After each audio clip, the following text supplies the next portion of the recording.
think I only watched the Zone 100, and even that I didn't catch up on. So We're live. Yeah, Hello, but it world. didn't finish. hi world. Ohio, Hello, world. Sakai. Good morning, world. I think we Banger. should open with you singing that full Yes. I just know full that one 90 line. seconds. Okay.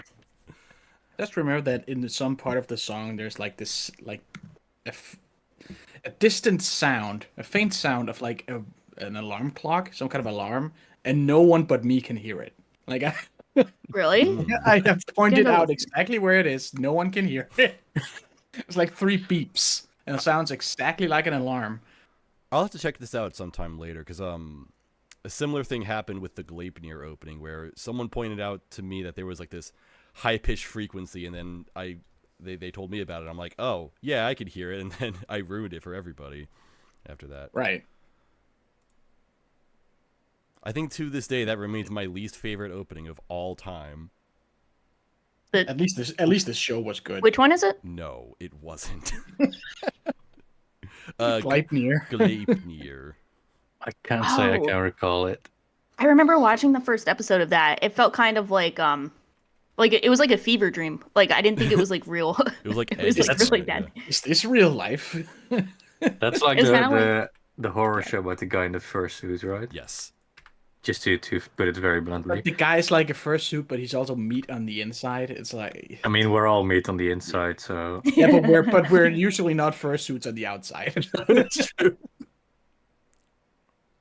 By the way, hello to everybody who's here. We're just gonna like chill for a few minutes, and then we'll get started with the actual show. Welcome to the pre-show, where I'm still putting stuff together. secret.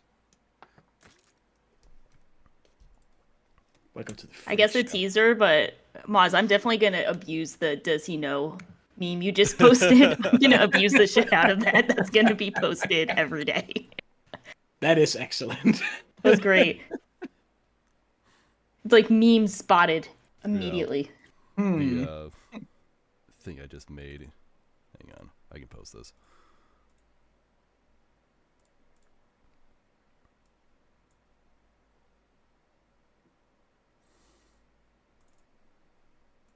Does he know? Incredible joke. It's so funny because it's like they're saying it word for word, so it's literally just the meme. she literally said, "Doesn't he know?" I also there was another one that I said where she was talking about the you know they're like talking about this illness, and she's like, "Oh, he doesn't know the sickness. Is he stupid?" It's like quite literally like, why isn't the doctor curing his patients? Is he stupid? Yeah. Is he a dum dum? Turns out, yes, everyone is a dum dum. It turns out they don't know.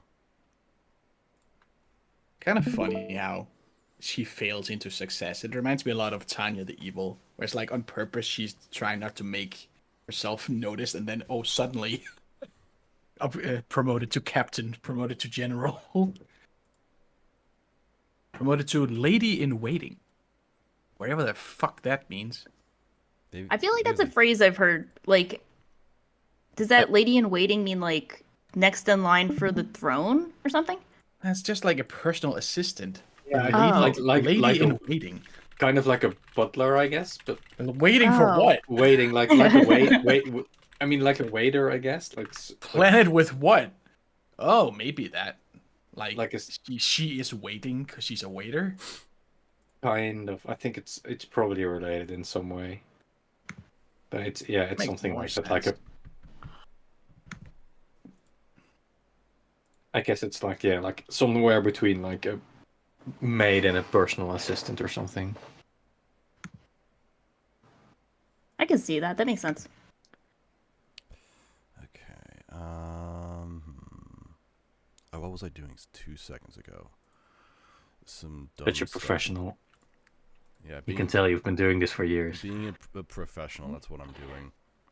You're good on. I don't know how OBS works, so I can't do anything. The thing is, I don't know how OBS works either. So you do Does about as well as anyone? I can. I don't think anyone knows. Yeah, I really don't I think bet- anybody knows. I bet Elon Musk knows. No, he Bet doesn't. Yeah, I don't think he knows He that. owns it. He owns it now. Wait, He just bought OBS. did he really just do that? So it's gonna be renamed to OBX. And No, but wouldn't it be funny? Yeah, Oh my OBX. God. I literally believed you. I literally was like, not again. No! X is out of the name of everything. That's the thing. Can't keep getting away with it. Like it would be like such a random thing for him to. I mean, Twitter was already pretty That's pretty out out there. of nowhere, but I think OBS is probably even more out of nowhere. Yeah, the thing with him is that you can actually imagine him doing really stupid things. Me and Nix were joking a bit ago about like we couldn't see posts on Discord, like we couldn't see Twitter posts on Discord at all, even with VFX or VX Twitter. And I said, oh yeah, that's a new feature that Twitter just announced. You cannot view Twitter posts unless you actually log into Twitter and view them directly. And he's like, I know you're fucking with me, but that actually seems like something he would do. Yeah, It really does. I mean, if you told me right now that was the case, I would have believed you. What the hell did I just? Oh my god! What the hell did I just do? I'm writing in this notepad file, and I accidentally flipped the alignment with like a random mistype on my keyboard. I didn't even know you could do that. I didn't know Like, you could do that. Flip the alignment as in you're now typing top to bottom, or It's now aligned to the right, and it just looks wrong. oh, How did that even happen? Go back. Now it's stuck like this. it's gonna be like this forever. How did I even do that? All right, well that's cool. I don't know how Notepad works either. They did update Notepad, and now it's like weird, but What? I didn't know you could change alignments. They updated Notepad? Oh my I god! think mine was you had, like tabs in it. I literally pressed the left arrow key, and then the cursor moves to the right. What is this bullshit? It's the most basic like text editor. Why would Right, it be if- updated? Why? If you right click and then change right to left reading order, if you press that, it should. Oh my Did- god! Did Okay. Elon Musk buy Notepad? Update. Maz is Notepads. comparatively quiet. Am I really? Am I really? Well, not to us. You're just Not gonna to have us. to Yeah, we hear scream. you full. Yeah, We hear maybe you loud it's and on clear. OBS. I think that's just my voice being quiet, and I maybe I should keep it that way because I'm fucking sick again. I'm sorry. Yeah, you better be. I was gonna bring up the Diamondbacks too and be like, I have more to apologize for. You know what? Just the fact that they've gotten this far, it's fine, and they won too. So they're putting up a decent fight. If they lose, it's fine. I do like them. I like their colors. I just don't like that their mascot is a bobcat. Yeah, and what their the team is named after. It's so We looked it up. lame. We looked up the lore on that. So like for anyone who's not watching baseball, which might be everyone except me and Moss. So like the Phillies are playing the Arizona Diamondbacks in the game before the championship. Yeah. And so like the Diamondbacks have like their uniform mascot, like on their uniform is a snake. Yeah, Diamondback is a snake. Diamondbacks, like a snake. And then their team mascot is a bobcat. So we're like, okay, but what the fuck? Why? So we looked it up, and I think they were originally owned by like Bank of America or some bank, and it was like something, the abbreviation was like BOB. So they're like, oh, Bob, he's the bobcat. I'm like, okay, but that was like 20 years ago. A corporate mascot. That's And so and that's- weird.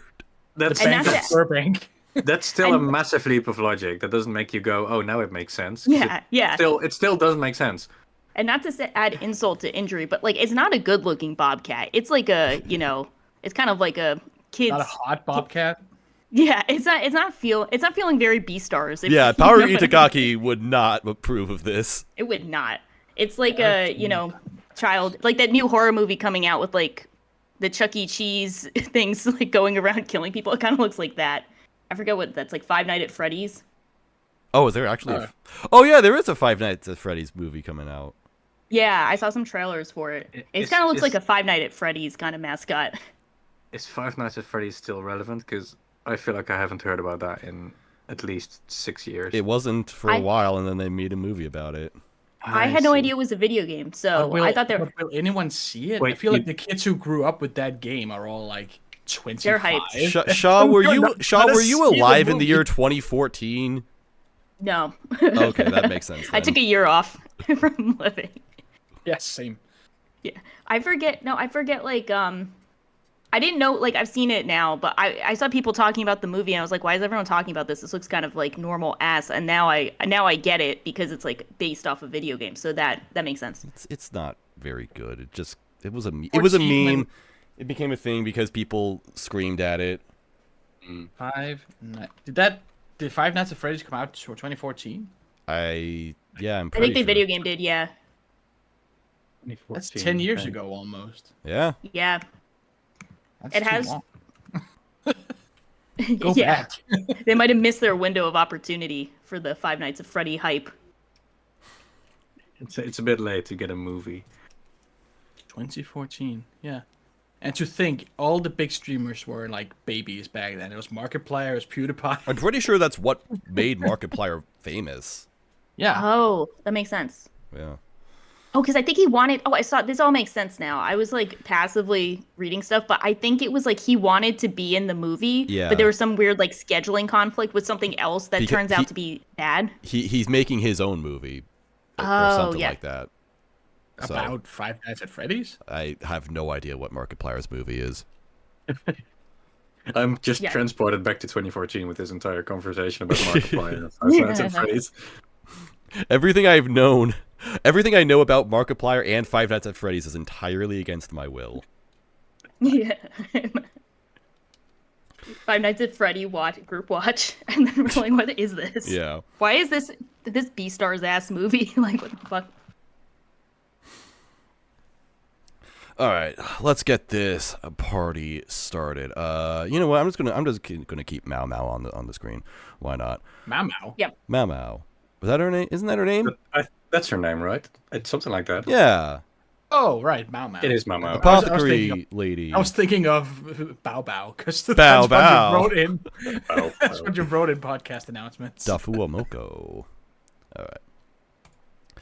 Tutoru, mother F words or whatever, mother frienders people. Hello, it's the Tokyo Podfathers, and we are so back for real this time. We're doing the seasonal thing that we always do. We've got a bunch of other stuff planned that's going to come out very soon, so stay tuned for all of that. Next week, we're going to be talking about Pluto, this super interesting manga that is like super popular and everybody loves it. It's like an alternate universe of Astro Boy, and it's drawn by the guy who made Monster, and so that's going to drop on Netflix this week. Looks super awesome, so we're going to talk about that next weekend, and then the weekend after that, we're going to do our finale of Attack on Titan. The last part of Attack on Titan is coming out, so we're going to talk about that as well. For real this time. Yeah, For real. hopefully This have a time few it's friends personal. joining us for it. So it's going to be super awesome. And also, there's a Fooly Cooly episode in the works. Sinris and Bex were working on that, so they recorded that. I don't know when it's going to come out. I don't know the status of that, but it exists. So yeah, we're doing stuff again. We're so back. Everyone thought it was Majover, but now we're Bakuretsu. That's thank you, Shaw, for laughing at that, Yeah, so I like- can feel less like, you know, embarrassed by this is saying good. that. This is good. And yeah, and now we're talking about anime from this season, which is a lot. There's like 60 billion shows that are out this season. We're only going to talk about like 20 or so, so that's still a whole bunch. Yeah, and we're gonna run it back with mostly the same lineup for spring, including the fact that I am sick once again. I don't know why. Spring and fall, they're the two biggest seasons of the year, so I always want to bring my A game. And both of these seasons, I have been fucking sick when we're doing the impressions, and so I apologize for suffering and dying while speaking. But I've got some backup once again. We've got Shaw, who literally joined the call like unannounced, uninvited again. I thought I said if you guys needed No, someone else, I do join. remember you. Like you expressing, said, you like, said interest in joining, but nothing more was discussed. Yeah. You just showed up. I was like, hey, I can join, and Mons was like, yeah, that's okay, that's fine. I'm like, yeah, cool. I'm like, okay, Right, so I'm gonna great. do it. I didn't think I you were bet. actually watching anything. Yeah, well, yeah, somewhat, but yeah. So, what's the I feel like there's a Dio meme for this. I feel like there's a meme, but I'm losing my mind. So, glad to jump scare everyone. Hi. And we got Panic as usual. Panic's back from Yep. being French. I'm back, Umadachis. We're so back. Yep. That show's back too. And also we've got Whoops, who is now making his 3rd seasonal appearance this year. You can't keep me down. I'll Nope. just keep coming back. The perpetual guest. Thanks for joining, and thanks for putting up with our nonsense once again. Always happy to do so. I'll suffer so that others don't have to. Absolutely. So the first thing, the first show we've got to talk about is, of course, most popular show of the season. Although I don't think we're going to talk about it too much because we already did talk about it quite a lot. It's Frieren. Frieren of the End. We had a first impressions of it last month or so already at this point when the first 4 episodes came out. So we talked about those. Yeah. So we talked about all that in detail. So personally, I haven't seen anything since those first 4 episodes, so I have nothing to add. But any of you guys, what do you think of it? Well, I'm obviously still watching it because I fucking love it. I keep up with the manga as well, and it's gotten to some pretty interesting points. Like the red boy Stark has joined the party. Him and Fern are like hitting it off. Not really, like bit of back and forth there, and they got into like the mentality of demons as like these trickster beasts. You can never trust them, and they're just pure evil, and they do a very good job of explaining how that is and how and why they hunt humans. But maybe someone else who wasn't there for the intro thing should say what they think about it. Who might that be? You or Shaw. I don't know if you're watching it. I was really gonna check because I have to. So I'm a bit behind. I'm on like I think I'm in episode 3, which is way too behind because I think we have like 7 episodes out now. But Yeah. I really like Frieren so far. Sorry not to have a hot take on this one. It's good.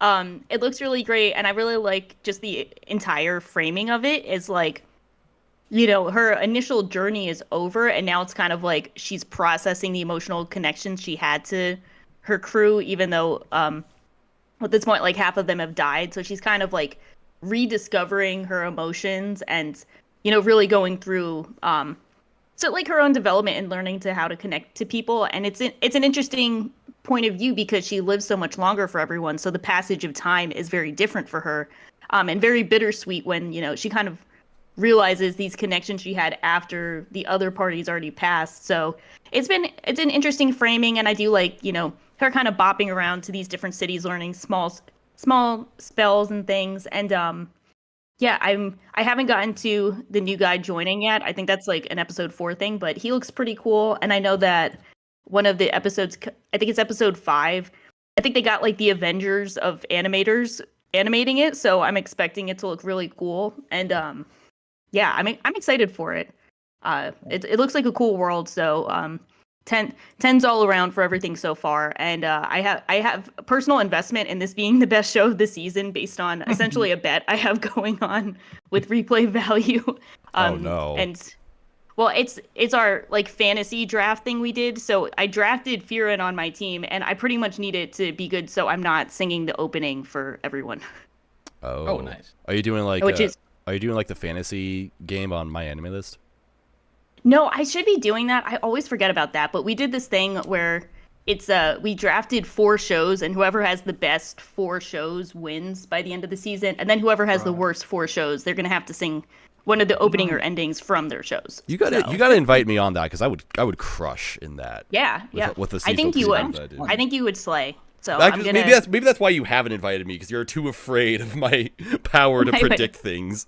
Oh, I think, I'm the guest, so I don't get to choose. But Oh, okay. I would put you there and then get destroyed. So I'm scared of your power level. I'm pretty know sure some- the system they have on Mal for like the fantasy anime stuff, they don't let you pick the top 5 or something. Yeah. It's Yeah, too yeah. obvious. You can pick like one out of the top 4 and then some Right. others to fill. I know some people that are really like going intensely in that, trying to get the most points. There are like 2 people that made top 5 last time or something. But yeah, in terms of what? I forgot where I placed last season, and I forgot to do it this season. Whoops. Oops. But yeah, in Do terms it of and then Frieren, fail. I've Oh, sorry, go only ahead. seen. No, no problem. I've only seen one episode so far, which I thought was pretty fucking great. So I'm very excited to check out the rest. Pretty much echoing anything Sha said about her sort of having dissociated from the passage of time that humans experience and sort of going at her own pace, and then discovering that she loses a lot of experiences because she's just sort of checked out because she's used to such long spans of time. Which I really liked, and also the fact that the first episode in itself kind of tells a whole story, but for her it's just kind of a brief moment. I thought that was really, really cleverly done as the start of the show to sort of convey this feeling of her living at a different pace. So I very much like that, and I also think the world just has a really nice sort of. It has a vibe is the only way I can really describe it. It's There's very definitely atmosphere. It's very chill, sort of ethereal and atmospheric, which also sort of brings home the feeling of her sort of drifting along and just sort of encountering stuff and trying to be more in the moment and forget about things less easily and be more involved, which she hasn't been for quite a while. Right. So yeah, I think as a start, as a first episode, it was a very great way to convey what the show is about and the changes that she's going to go through and the lessons she's seeking out to find for herself. So It's yeah, fun I think it's brilliant so far. It's fun to think of it as like her new game plus or something. Like she beat it. I Now like it's Yeah. another adventure, right? And we get She's doing to the side see- quests. We get to see where she picked up a lot of the skills she has because she picks up weird new magic in every town. And I mean, I guess it's a mild spoiler. I mentioned the part about demons being evil and stuff, and it's very fundamental to a lot of the big story arcs and encounters later on. Is how like she hates demons because she's seen what they do. She's like all the most convincing stories and lies, and she's seen like cities burnt down because humans have empathy for these demons, and it's all just a lie. So one of the big lessons in episode 7 is that demons did not learn to speak in order to communicate with humans. They learned to speak so they can trick us. They're predators, and it's another weapon that they have. Oh, that sounds pretty cool because that's one thing that in the first episode sort of didn't come home yet, is that it felt a bit like a generic fantasy, or not generic, but sort of a expected style of fantasy world. So it's nice to hear that there's going to be more history to this world and it's functioning. Like little weak prey animals learning to be cute so humans will take care of them. They just do it the opposite way. They learn these magical phrases that make people hesitate. Like this one girl is about to be killed because she ate someone's child. That's what demons do. They eat humans. And she's about to be killed, and she calls out for her mom. Mm-hmm. And Frieren is like, demons have no concept of parents or family. Why would you call out for your mom? And she says, because it stops you from killing us. Yeah. It That's makes you interesting. have empathy and hesitate. It's a magical word that makes you stop for a second. And that's like, it's super cool little. Yeah, I'm insert. excited to find more about the show. It's so good. It's always so satisfying when you read a series for a long time and then it gets adapted and everybody loves it. It's like, yes. Oh, vindication. Because in terms of premise, if it wasn't as popular as it is and talked about as much as it is, I probably wouldn't have checked it out because it just seems like an unassuming kind of fantasy adventure show. It does come off very unassuming, and I think kind of also that's what I liked about it. The power, there's no like obvious power scaling or stuff like that. It's all about how you use the tools you have. Basically, everybody else has the same tools in terms of attack magic and stuff like that, but it's how you utilize it. So it's super cool. Sick.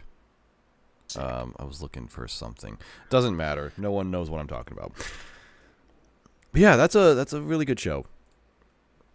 And another really good show. And the reason why we were doing this specifically on this day is because I was waiting for this to come out because I knew it was going to be good. It is the Apothecary Diaries. Woo! Or as I saw on Mal, the drugstore soliloquy.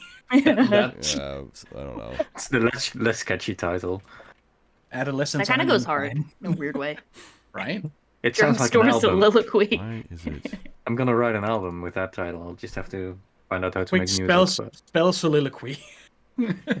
SOLILOQUY. Wow, you crushed that. Thank you. Did he? Slade. Took second think place I in did. my 4th grade spelling bee. Wait, that's cool. I Yeah, can't spell anything. the person I lost to was an 8th grader.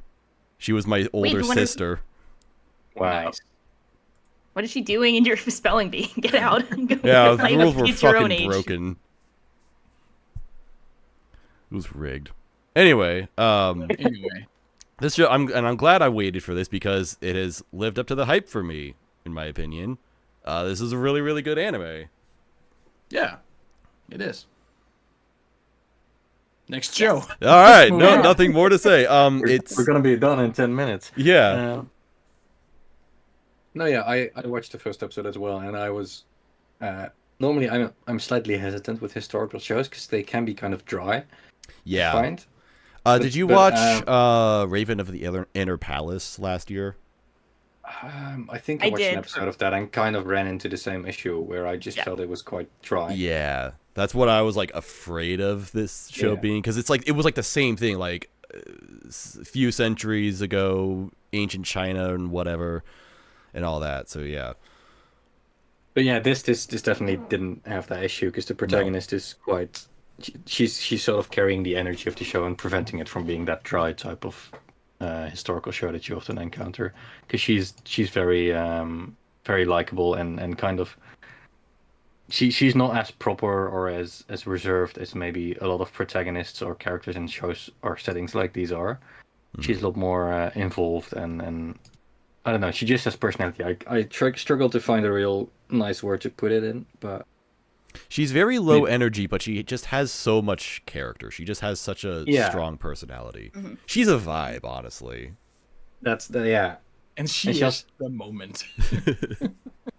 And also in settings like these, often the characters sort of get absorbed in this like I have to be in being proper and being reserved and having these like outwardly calm appearances, which is kind of both where the dryness comes from. And she doesn't really have that. She's sort of quite down to earth and just kind of a regular chill person, which I like.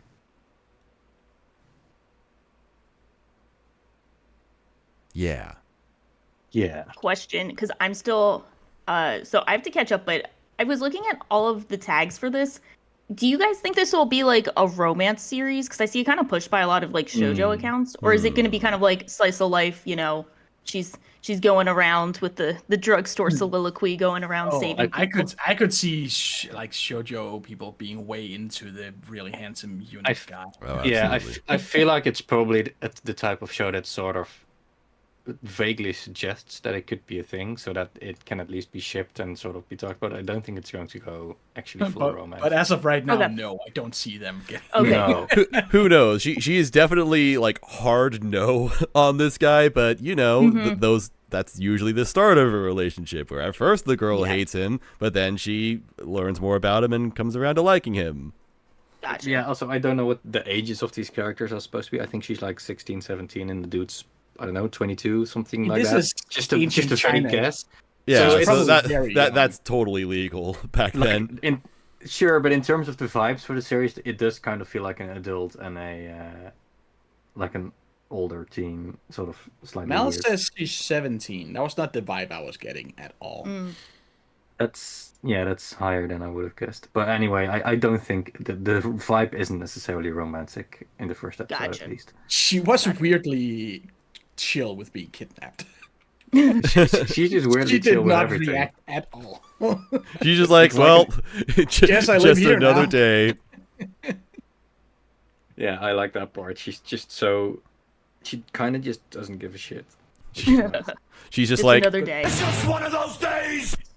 Right. You had that ready. that's her vibe. Yeah, really. She's very cool with everything. Except she does not want to get a high pay because then her kidnappers get more money. Which, Yeah, she's trying to stick it to them in that way. which is a weird setup, right? Like you kidnap someone and sell them, and suddenly you're entitled to their wages. It seems Yeah. strange. Basically, I mean, I'm sure that's like how they pay off their, I don't know, fee for being kidnapped or whatever. Just don't get kidnapped. That's the thing. Skill issue. It's her honestly. fault for Yeah. getting kidnapped. I mean, she could have. She said she was gotta be careful. She was not. Yeah. I am kind of surprised, but I do appreciate just how fast that happened in the first episode. Like we did, like I feel like usually that would be the end of the first episode, where the whole first episode we'd get the whole vibe of Mao Mao and her life in this place, and all this stuff, all these relationships would be established, and then oh no, it's being taken away from her at the very end, and then it's She got, had like, a this nice sister. sad twist I on was it. like, well, guess I'll just never see that cute sister again. But then no, and that happens in like 5 minutes. It's just like, okay, here's Right. here's some basic information about the character. Now here's her in a totally bye. different place. Yep. See ya. Now here she is in the rear palace of the Chinese emperor with his 2,000 concubines. And I mean, the fact that she doesn't make a big deal out of it sort of makes you go along with the fact that the show doesn't make a big deal out of it. It's just sort of happened and whatever. Oh, Yep. Now here we are. Now here we are. Now here's what the actual show is about, which is that she's becoming Dr. House. She goes around solving mysteries about why people are sick and dying. Right. And unlike House, it's never. I mean, much like House, it's never lupus, even though that's what he suspects every time. I mean, we're only one episode in, so We have enough time maybe for the, lupus. maybe the next 23 episodes are just her pointing out that people have lupus. Actually, 3 episodes are out. There's 3 episodes, right? Really? Yeah, they Alright, yeah for some, I don't know why they released this show so late and then dropped 3 all at once. There's probably some reason for that. I think it's Yeah. Netflix, right? No, is it? I didn't see a Netflix thing. It had a Netflix logo on it on Mal. Oh, it did. Oh. So did you each watch? Well, Oh, it's it's Netflix just and first Crunchyroll. I don't know. Who the hell knows? The Horsemen of the Apocalypse. I only saw 2 episodes. Okay. Yeah, I only got to. Oh, I yeah, saw all it's- 3. And episode So. episode 2 was more setting up the guy. Mm. And yes, Jan, So it 3 is a had 2-core show. Had a nice little storyline that might be why it's tagged romance, but it has nothing to do with the main characters. It's like it had a cool little subplot. I see. Continuous 2-core. She answer chat. almost like she said she's an apothecary in the 2 first episodes. In the 3rd one, she's like full on ace detective, like So- putting clues together. So is it episodic or is it more like short arcs of 2 or 3 episodes? I think that's hard to say. Okay. With I just 3 haven't episodes seen. down. But Well, I you're don't know, not maybe- you're not keeping up with this manga. No. No, not I'm really. not. No, I was asking Panic because Panic is always Oh. Panic's always the one who's like, oh yeah, I'm reading this manga just like out of nowhere. oh yeah, I'm reading it. No, I'd never heard of this, and then someone posted a screenshot in chat yesterday, and I decided to check it out today. Sick. Like, oh, that looks nice. It's easy to get me to watch a show if it just looks pretty. I'll check it out. Oh yeah, absolutely. Unfortunately, most seasonals look like ass. Yeah. I mean, there is a fair share of decent looking shows this season, has to be said. I feel like more than I'm used to. But maybe I just watched the wrong shows. I like that it's like continuing the trend of like the fall season being the most stacked, and then we get to look Yeah. forward to Crunchyroll cutting it out from the awards because Yeah. they're like not enough time for whatever Can't plans for- we have for the awards. Can't wait for Anime of the Year 2024, Bocchi the Rock. Yeah. It's gonna be so awkward. yeah, complaining aside, I feel like the fall season is always just like popping off with like all the shows. It usually is. Like that's always been a thing for anime. Spring and fall. Yeah. It goes back to like way back when most anime were 24 episodes or so, and they would start in the spring and fall. I see. Yeah, but this is just good. I like it. Very enjoyable. It's solid. Mao's It's just a bunch of fun. This show is the reason we put off impressions until now. Yeah, as if it's super late, but yeah. Yeah, we're like 7 episodes into Frieren. Well, It's very weird because they do Frieren the being like weird. doing the like drops of like multiple episodes at once kind of messes with your sense of time of like, okay, what is the season? I do think it's a nice trend though, because it's hard to gauge if you want to stick with a show if it's like the normal just one episode and you gotta wait. When you get a handful of 3 like here, I'm like, okay, I'm invested. I'm gonna stick with it. Well, it is nice to have extra if it's good. If it sucks, then it's miserable. Well, then you know early if you'd want to keep watching. We will talk about that in a bit. Don't you worry. Great. Ooh, foreshadowing. Spoiler. Shadow. The OP for this anime is Banger City, by the way. Love it. That even... doesn't sound like that's totally not the vibe of the show. Yeah, honestly, but I don't think the OP fits the vibe of the show at all.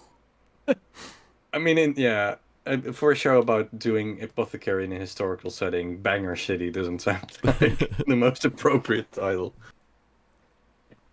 I still appreciate it, though. It's better than Frieren's OP, so that's all that matters. That's the benchmark that we're setting. You hate that for some reason. You're just sick of the artist, right? Yes, I despise YOASOBI. I hater. have a bloodthirsty hatred for that band. But despite their prevalence this season has had a lot of fantastic OPs. I should probably mention now, since this is the best chance I have, we're not talking about Under Ninja because that show looked like absolute shit and I'm not watching it. But that has the most banging OP of the year. What's it called? Under Ninja? Under Ninja, correct. The song I haven't seen. The song is called Hyper and it lives up to that. Okay. I'll peep the opening and not the show. You're right, Block. Beastar's second season OP was good. And the ED.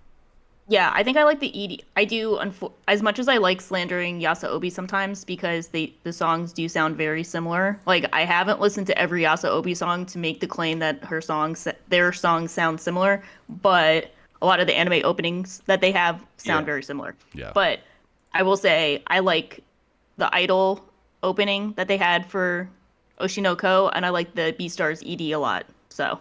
Beastar City is excellent. Yeah. They kind of cooked with Beastars. We'll give them that. But I think it's the thing is I respect Yasaobi as like they do good stuff for like modern or like futuristic shows like with G-Witch, but like what are they doing with like a fantasy show opening? You know what I mean? Like that's not the vibe.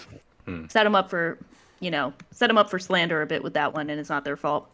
Diversifying their portfolio. We're bringing it back. That's good. That's a good thing, right? Yeah. All right. Speaking of shows that have very good openings, this next one is Undead Unluck. Ooh. Whoa. Ooh. This is the sickest anime of all time, basically. It's so cool. It's dumb, but it's cool. Yeah. Yeah, it's like goofy but fun. Well, goofy is fun, but it's like goofy, but like it works out really well. So, if you've seen Fire Force and you remember the girl whose power is that she just randomly takes her clothes off and they call that unluckiness, that's kind of this anime except without the taking clothes off part because that's just fucking stupid. So she's like, for some reason, whenever someone touches her, something terrible happens to them, like usually resulting in death. And so she meets this guy who cannot die, and then hilarity ensues. That sounds pretty cool. Much. I didn't know that was what it's about. Yeah, that's what it's about. And they'd use that to fight crime, or like it's a battle. It's a battle shonen. So there are a bunch of just weird, random characters that have some kind of bizarre power related to, I don't know, something. It's always like a power might be undo or like I don't know, anything with is their power, and they negate something. That's kind of the idea of the show, I think, in terms of power system. But generally, the fun part is just mostly the main duo, in my opinion, who are just entertaining to watch, because the dude just does not give a shit. He is the undead guy, and he basically fights by just blowing up his own body parts. And God, he's so cool. I despise his design. He looks so bad. Oh, he looks fine. He's great. There are some whack character designs in this series, but he is not one of them. And his name is Andy. His name is Andy because it sounds like undead. Does it though? Because he doesn't. He's lived for so long that he forgot his own name and he just doesn't care. I mean, if you think his character design is bad, there's like one character who has like the face of Meliodas from Seven Deadly Sins, but the body of a JoJo character, and it does not. It does not work. It just does not work. I see Shen. It's kind of tough too, because like for the opening part of episode 1, they showed this like, you know, the intro to that. They have like the manga that she's reading, and it's like, oh, like look at these cool character designs, it's so aesthetic, whatever. And then they jump, and they look like really realistic character designs, and then they jump to these guys, and they look kind of like goofy, kind of Mickey Mouse ass designs, where they're like have so many different like, they're just like super cartoony. I don't know how else to describe it. Like very exaggerated features, very cartoony, kind of like bubbly, but like you go to that and you're like, oh, okay, no, we're in a battle shonen. We're not watching like this like old dramatic manga getting an adaptation. But I think they kind of work, and it works because like he's goofy. I like the goofiness with like he's immortal, so like cutting off his legs and shit is like nothing because it's just like it's getting a paper cut. So I think it kind of works. But yeah, it's really cool just to see the production for it. It feels very Shaft because like half of the Shaft staff is working at it actually is it's the Fire Force people making this. Yeah. Yeah, so if we get some Fire Force Undead Unluck, then that sounds pretty cool. Yeah, I love the way the guy uses his power, where he just like he turns his limbs into rocket boosters with the blood. Yeah. It's like that makes no sense, honestly, but it's just awesome. It's fantastic. And he's voiced by my favorite voice actor, Yuichi Nakamura, so I have no choice. Yeah, he's got Kuro's voice, doesn't he? Yeah, Kuro Gojo. So it helps my campaign to say that it was his year, that 2023 is his year. I forgot he's Gojo as well. Damn, he's eating this season. He's slaying, yeah. So it helps my agenda, and that's all that matters. Kind of reminds me of another Seven Deadly Sins character, Bon. Yeah. Who's also indestructible or unkillable and uses that to fight people, and they have the same hair color, and he's also always shirtless. What a ripoff! I can't believe. How do we get Bon out of that show? Maybe that's what Undead Unluck is. It's they took all those Twitter posts seriously of like which character needs to be saved from how bad their show is, and that's what they did with this. They're like, let's just take Bon and give him this show. Bon was sick. What a great show! Seven Deadly Sins. Whatever happened to that?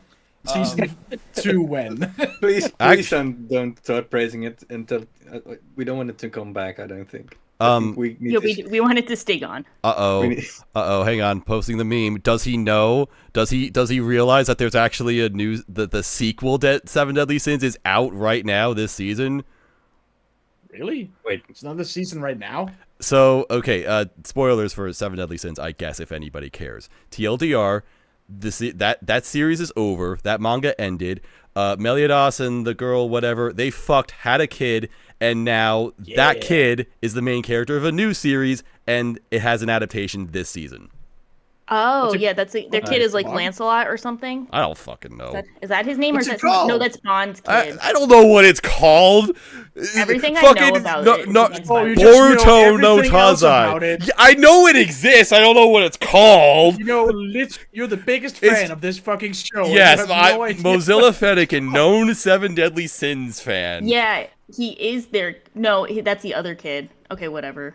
Oh, I don't here. care. The 8th sin. Moku Shiroku no Yonkishi. Moku Shiroku. I was about to say you just made that shit up, and then I looked it up, and that's what it's actually called. Moku Shiroku. What the fuck? Shiroku. Damn. Does that mean apocalypse? What a 4 silly Nights of the word. Apocalypse. Moku Shiroku. I just remember those like out of context manga things of like Bon and like his girl's kid getting preyed on by like I don't know. It was like the older woman who's like, actually, I'm in love with you, and he's like 10, and she's like at least like 25, and it's like, okay, that's dope. I'm gonna stay not reading or watching this as per usual. Like, what the fuck who's is 10? this? It's like one of the kids, because it's like, I guess they're in their Boruto arc. It's like the Boruto 7 Deadly Sins. Like, they're in that. But it's like an adult who was an adult in the first series is like confessing to one of their kids who's like, I don't know, like 14 or something. I don't know. But I was like, okay, this is still weird. I don't know why they're doing this shit, but let's see, keep moving forward, I guess. Just looking at this mangaka, like, who let them cook? But it's like, yeah, how do they keep getting more? Like, How do they keep getting away with it? Remember when they had like a Stranger Things collab with 7 Deadly Sins? No. That's what? Yeah, it was like I don't, 7 I think Stranger Things? I think it's like a game. I don't know. What was I this? do remember that. Yes. I'm gonna post a link to it. I don't know what this is. That is the I most think unlikely. there's a 7 Deadly Sins game, and Stranger Things characters showed up in it. Yeah, this is definitely Why? the weirdest thing I've seen in my life. I don't understand what this Don't is. know, but it's fucking epic. I look at this. Wolfheart and Meliodas. It's What the? Yeah, like. I like it. It's just a guy with a gun in the background as well. just Tim Hopper with a gun. I was the fact that they have like fucking Steve with his bat, and then the other dude on like a pillow. Like, what the? I hate this. This is so weird. I don't so understand epic. this. No, this love did it. not need to happen. I love it so much. Grand Cross official collaboration. Is Grand Cross the game? I think Oh, so. shit. Put the wrong thing up. I'm stupid. Who the so fuck signed perplexed. off on this? It's so great. I Who want pitched more. this? I I want to want know who more of pitched this. this. Definitely the my weirdest thing I've seen in my life. I want more shit like this. We need this to get adapted. Don't adapt, Yeah, don't adapt fuck, weird spin-off manga. We need this. Yeah, fuck I the would. Boruto 7 Deadly Sins. Like a How did we spin-off get of here? what's another Netflix series? Pluto. Like, what is it? Wednesday? Wednesday and Mushoku Wednesday Tensei. Tokyo Yeah, Revengers. I'm down to revive like that isekai series from 5 years ago and combine them with Right. modern day TV series. Which is So still good. bad isekai. 7 Deadly Sins isn't isekai. No, he was saying modern TV shows which are just isekai. Oh. Still. Is it? I don't know what we're talking about anymore. This is so How did we weird. get here? Of This course. is so. Wait, is that like 7 Deadly Sins thing airing? So we're technically kind of on topic. Yes, Or yeah, we just diverted? that's where this came from. There is a 7 Deadly Okay, so at Sins least we're anime not this just season. randomly bringing up the 7 Deadly Sins Stranger Things crossover when it's not even airing. This is so weird. I want to know who pitched this and who was like, yeah, these 2 series, let's go. I appreciate anime that do 2 things that I want. Number 1, I always love it when excessive violence and gore is used to comedic effect in anime. So of course the guy just like always getting dismembered and rocketing blood everywhere. That's awesome. That's just rules. And he has such a sick attitude about it. And then the other thing I like is that I like whenever my shit posts come true or are at least addressed in this anime. So, of course, this girl's power is that if you touch her, you are stricken by a bad case of extreme unluckiness. So I'm like, okay, so they established that this works by touching her skin on skin contact. I'm like, okay, what happens if you touch her on the inside? I need to know this. This is very important information. And they actually address this. The answer is no one knows, but the guy really wants to try it.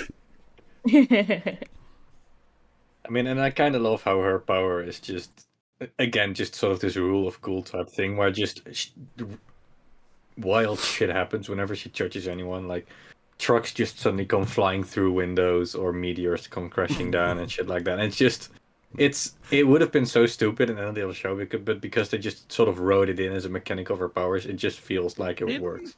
Didn't Spy Classroom have a character like this? Yes, not to that extent, but yes, there's a character who's just. She didn't need to touch you. She just made everybody around her unlucky. Yeah, I don't even know how it works. Weaponized unluck. It's also in the Demon Girl Next Door, right? I think Mikan is. I mean, it's like a very different show, but it's also as a gimmick of a character who, like, if she gets distressed, she inflicts bad luck on people around her. So I mean, it's not an entirely novel idea, but it's fun. It's funny. And it's kind of like a funny play on like what could be the perv trope of like, you know, if, you know, I don't know if I'd call him a perv because he kind of is like he's essentially touching her because he wants to die. He's not really trying to like be a perv with her, but it could be a funny play on the perv trope where it's like, you know, they touch. You know, just touch like random female characters for like comedic value, and then like if you touch her, you just get screwed over. So it's kind of a funny play on that too. Yeah, what a show. This girl definitely has the power that I have IRL, just being extremely unlucky and suffering all the time. I mean, she's not extremely unlucky, right? She inflicts it upon others, and that's what makes her miserable. Yeah. So I don't know how miserable you make people around you with your powers, but well, after being in a Discord call with me for like 2 hours, you'll find out. So good luck. We'll see how our luck plays out the rest of the day.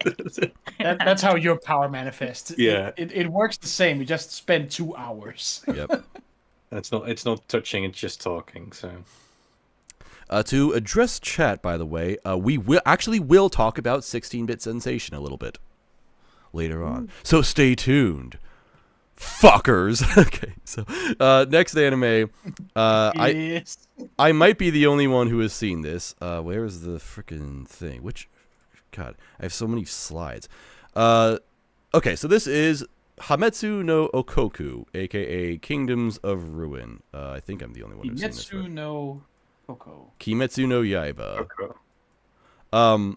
So this is an anime where it's like the most unrealistic thing I've ever seen. This would absolutely never happen in real life. This is about some kind of nation or whatever that has decided, hey, we're just like evil, and so we're going to commit mass genocide on people that we don't like. I mean, imagine that happening in real life, just completely preposterous. So God created witches in this world. Thank you, God. And they, you know, just kind of, they kind of like did lots of cool stuff for humanity and all that. And then at some point, what was I saying? Okay, so at some point, humanity just rapidly accelerated their advancement in technology. Like they basically went from they basically got into the industrial age and then speed ran all the way to present day where they've got smartphones in like, I don't know, a couple decades or so. And so they decide, hey, wait a minute, we're powerful enough where we don't need the help of witches anymore. So we're just going to kill them all for no reason other than because, I don't know, fuck them. And that's what this anime is about. This anime is Edge incarnate, basically. This is I kind of want to shit on it because so much of it is just plain stupid, and I'm not talking about like the main general premise because that's fine, I get it, but it's just like most of the first episode is just this girl, she gets the main character is like the younger brother of this witch. They're always traveling around because, you know, no one can find out that she's a witch, and so this kingdom, the emperor of the kingdom or whatever, who's running everything, he ends up finding her. and then like brings her out into, you know, the public square in front of everybody in the nation, ends up negating her powers, strips her naked for some fucking reason, and then like ends up shooting her in the head, and then all of his goons around him like shoot her 300 billion fucking times, and then he cuts her head off. And it's just like, again, I want to kind of shit on it for being so ridiculous and stupid, but at the same time, I also hate it when anime try to be dark and then like really pull their punches. So I guess I kind of appreciate it for going this hard.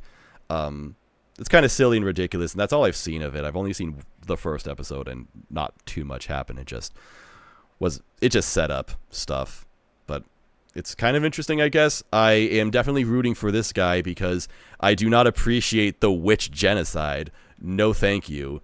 So I'm looking forward to everybody else in this anime dying. I'm confused though, because there's no witch hats, and it's a witch anime. So right, what the fuck? I mean, there are. Well, they're all dead, right? Yeah, exactly. And they're in hiding. They can't out themselves as witches with witch hats. They killed all the witches and destroyed their hats. How horrible! Can you think of anything more heinous than that? I mean, I watched like half an episode of this, and the setting is just so weird. Because you just get a shot of like a crowd standing around in the city, and in the background there's like a skyscraper next to a castle, and in the crowd there's people wearing like Victorian era clothing next to people wearing modern era clothing, next to people wearing like full fantasy gear with like Frieren style. Just it's so fucking weird. It's like if they put every single time period together and combined it with like high fantasy and just went like, let's just do it all at once, and it doesn't really work. Yeah, that's what I'm saying. It's like they start in the, it's like, I don't know, everything seems like it's industrial age, but then they have smartphones. It's like, again, they just speed ran all technological advancements of the last 300 years or so in a couple decades. And yeah, the setting shows. It is weird, but I actually think that's fine about it. At least there's like a story context for it. There's just something so weird about seeing like a guy in medieval clothes holding a microphone or something like that. Yeah. It's so like such a weird contrast. And I mean, I'm not saying it couldn't work, but I felt like it sort of didn't work because they sort of just mashed it all together. Both of them to assume that in a world with magic, we would end up in the exact same place we are now. Right. Well, everything was fine when they had magic and they were just relying on magic, but then they invented technology, and that's what's evil. So down with big tech. That's what this anime is. But down with big tech. Bring back witches. They are the truth. I just thank God that he invented witches. That's just so cool of him. I appreciate that. Based. Yep. That's all I got for this. I guess like kind of recommended, but if this doesn't sound interesting, then don't watch it because you might not be missing out all that much. Person remembering a Kame got killed secondary character's name spotted. I remember every character of Akame got killed because I read that manga before the anime came out. I'm the last remaining fan of Akame got killed. But only the manga. We don't talk about the anime. Doesn't you read exist. that manga? What are you, me? Right. Whoa. Such an obnoxious source reader. I was such an obnoxious source reader for Akame got killed. Like, they changed this. Anyway, let's talk about something much more happy. Let's talk about love and romance and people having feelings for each other. All right. So guess what, guys? There is an extremely ugly main character, and he is fucking 100 hot anime waifus. It's more like 2. How does that make you feel? Like I forgot to watch it. So you haven't seen this? Right now. This seems like a show that out. This seems like the show you would be all over. Panic Core show. Yeah, it does seem Panic Core. Well, I saw some screenshots of the girls, and it's like they're drawn weird. This is the guy who's a big fan of Girlfriend. I am a big fan. I read the manga, you know. There we go. Isn't that also airing this season, or is that another? That we will talk about it. Yeah, that's like season 2, I think, right? I mean, if they titled this the same way as girlfriend, it would be one of the Girlfriend, longest. ex-Kanajo, ex-Kanajo, ex-Kanajo. Yeah. This keeps Okay, going. I checked out. The dude's got like some weird eyebrow game going on. I guess that's a Yeah. distinct character design for him. That's the thing. Okay. So he's got that going for him, which is nice. So yeah, I mean, yo, I'm go ahead. somewhat ashamed to admit that I quite enjoyed this show because it's so dumb, but it sort of knows how dumb it is. Basically, the entire show is just about him getting some sort of magical divine intervention and having 100 girls fall in love with him, but it's kind of just two from the episodes I've seen, which are 2 episodes. And it's just every single character in this show is just a complete idiot, and they are they're somehow trying to make this weird 3-way relationship work, but none of them really have any fucking idea how to do so. So they just sort of fuck around and do random shit.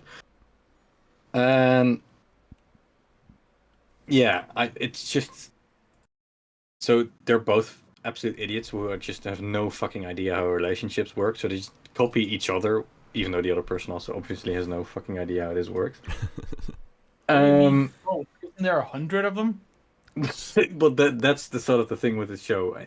I've watched 2 episodes and there's only been 2 girls, and in the OP there's 5. So I don't know where the other 95 are. I guess we have to wait. This until show is such a fucking scam. We have to wait until season 25, I think, to get to number 100. Yeah, So we'll be on this for a while. this If guy's he a does not massive get fraud. 100 wives like the guy from Isekai Smartphone, then I'm gonna. He only had 9. Okay, excuse you. Please respect Isekai Smartphone lore. You're talking to the lore keeper of Isekai Smartphone right here. But yeah, I think this just showed like the shit they get up to. Like in episode 2, they have an argument about who gets to have the first kiss, and the guy just devises this weird like game where he blindfolds himself and rolls dice to try and decide who he has to kiss first. But it's like they just fucking get up to shit. It's super stupid, but it's very much in a tongue-in-cheek way. I feel like the show knows what it's doing, and that makes it I feel like fun. I've seen a situation like that pop up in other rom-com shows, and usually what happens is they end up tripping and he kisses someone who isn't either of them, and it's like, oh, that was my first kiss, and it's a joke. That kind of happens, but yeah. Ah, knew it. He devises some sort of like weird like Schrodinger's box, like we don't know who kissed who type of situation. Like we don't know if we're dead or alive. It's I don't know. It's yeah. It's just if like if a tree falls in the woods and no one's around to kiss it, did it really happen? yeah, that type of stuff. But it's just like every single dumbest like romantic triangle thing you can think of is just turned up to 11. That sounds great. I will watch it. I mean, if I didn't much care for Kanajo, but I guess if you liked it, then this is probably also up your alley. Part of the girlfriend cinematic universe. The polyamory. CU. Yeah. We haven't even mentioned the most important thing about the premise, where if he breaks up with any of the girls that confess to him, the girls die. Oh, damn. Literally. I know part of the premise. I didn't know that. It's a death game? It's the Junie Tyson of girlfriend anime. It's Oh gonna my be a god. battle royale. Oh my Girlfriend God. battle royale. Damn. Can they kill each other for him? Or are they just like not going to do it because it's like a normal setting? Yeah, so I love the premise of this anime. This guy is just so lame of a main character that he has been rejected 100 times in his life. He has confessed to 100 different women. They have all said, That takes balls. please die immediately. No. And so he just prays to Kami-sama. He's like, oh my god, please, can I have a girlfriend in high school? I don't want to go through high school a virgin. And so some weird god appears at the shrine, and he's like, okay, sure, kid, you're gonna be the most well-laid man in all of Nihonji throughout your high school years, and maybe potentially beyond. I don't know. I didn't think that far ahead. And so immediately he gets into high school. 2 girls like bump into him in the hallway, and both immediately go Splash Mountain on him.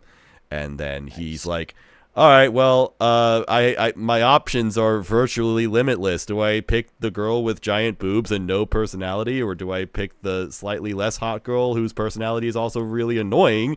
And he's like, boobs and a huge personality. Fuck it, I'm just gonna pick both of them. I think that's hilarious because it's kind of like, I don't know if it's supposed to be a dunk, but it's like a lot of rom-com anime or manga nowadays just cannot pick an ending. Like every rom-com manga is like, hey, what if every girl was the winner? Whoa! Like fucking Koito Uso did this. Bokuben did this. Quintuplets is doing this. It's like, no. Yeah. Quintuplets did not do that. Quintuplets had a definitive ending, but it still did. Okay, well, what if this was the winner instead? Woo! Did it? Yeah. I don't remember that. I remember Bokuben doing it. And it's like it's bullshit and lame. Canon ending in the manga and in the anime are different. Even Origairu did that apparently. Oh my god. Fuck Origairu. Like kind of, but not really. Wataru Watari is the biggest hack in the industry. Fuck that guy. We all know Iroha is the only correct choice. We'll refrain from Iroha's slander since it's not airing this season. I didn't get to Iroha, so whatever. Yeah, I do agree that this show sort of has the vibe that it's just fucking with the premise of like romantic triangles that never get resolved, and also just it feels like it's seeking out every possible trope it can in this type of setting, absolutely, just turning it up to 11. It's definitely, I feel like it's definitely on purpose and just fucking with the premise, which is fun. It's like, oh, everybody on Reddit likes to argue about which is the best girl. Well, here you go. Everyone's the best girl. Stop arguing. Shut the fuck up. No one cares. I also like how they all win. Like, yay! I feel like that kind of takes competition out of it. Like part of the fun is like trash talking each other and having like a winner and a loser. I got bored of that a long time ago, personally. True, but if everyone wins, I'm kind of bored too. So it's like, which border do you get? But there's like a real winner. There's always a first canon one. They also just, in this show, they get up to like Kaguya-style shenanigans of like trying to get contact with this guy and trying to like get dates and stuff and like mind games and shit, which is also pretty fun. Not like in an actual clever way, but in the stupid way, kind of like Kaguya also sometimes has. Yeah, this is good. It's surprisingly good. It's surprisingly fun. Yeah, I like that it's super tropey, but it just kind of wears that on its sleeve and owns it. Funny enough, this is directed by the guy who directed Joshin-chan Dropkick, and that's relevant because Joshin-chan Dropkick had very weirdly inserted meta humor, and that appears in this anime as well, where like you get the god at the shrine, and he's like, oh, I'm this important character in the manga, I have to explain this or else the source readers will be upset. That's very Joshin-chan Dropkick meta humor that you get in this anime. I like that as opposed to something like Eminence in Shadow, where it's like, oh, we're going to do this stupid anime trope, but we're also going to be like super asshole-ish about it and pretend that we're above this. Because when we do it ironically. This show's like, nah, you know what? Fuck it. Here's rom-com trash. And we're going to have a big old smile on our faces while we give it because we know it's good. It's just good. I don't know. Yeah. In the manga, he already has 25 girlfriends. At one point, he got a lap pillow with all of them making a lap bed. Wow. Nice. Damn. Nice. King moves only. Sounds like Collapse has another manga. Undisputed Riz. Yep. He got blessed by the god of Riz. All right, what is next? So next is an anime that I did not plan on watching at all because I honestly didn't think it was going to be good, but then people were talking about it like, hey, this is actually it's a good show. So I'm like, okay, why not? I'll try it. And then I checked it out, and it actually is pretty decent. This is Shangri-La Frontier. Yeah, I checked that out too. I did not expect that to be as well received as it is. Also, because I just didn't hear about it at all until like the week it dropped. But that one is pretty fun. Yeah, it's an anime about a Vermo, and those just never seem to be good anymore. Like when was the last time we had a good anime about a Vermo or an isekai or whatever? It's like I always tune out whenever I see them on the chart. I'm just like, nope, no thanks, not even gonna try it. What's a Vermo? VR MMO. I had to put together. What the fuck are you saying? Vermo? What the fuck is that?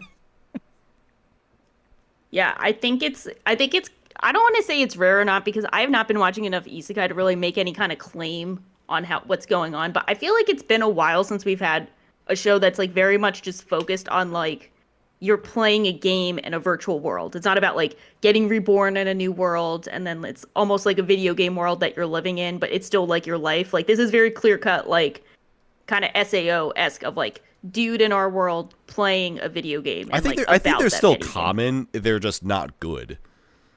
Okay, that's fair. So that makes sense. But I think it's cool to see the focus be very much like this dude is playing a video game and we're exploring the video game aspect. And it's been pretty fun so far. Yeah, I love the main character of this anime. He's a guy who so we're at the point this anime is in a world where it's at the point where VR games are the norm. They even say display-based games are retro nowadays. So all right, so VR games are everything. And so he spends his time playing terrible garbage shovelware games. He just gets off on playing really, really bad games. And so he talks to his friend who's like a manager at GameStop or whatever, and she's like, "Why don't you try playing a good game for a change?" And he's like, I never thought of it that way before. And so he does. He starts playing, I don't know, VR Breath of the Wild, and he gets really into it. And it's funny how he kind of like he kind of savors every individual aspect of the game because he knows he kind of knows everything through the lens of having experienced it in a bad way. So now when he gets to see it done in a good way, it's like, oh, this is what real gaming is like. Yeah, it's so funny when he's like, I'm so used to all these bugs happening, but now I can like actually do things in the game. And it's like he's just like actually enjoying playing a game that's good, which is like something that would be so obvious, but it's funny to see him think that like, okay, I got so used to trying to overcome bugs that now I'm like a god gamer.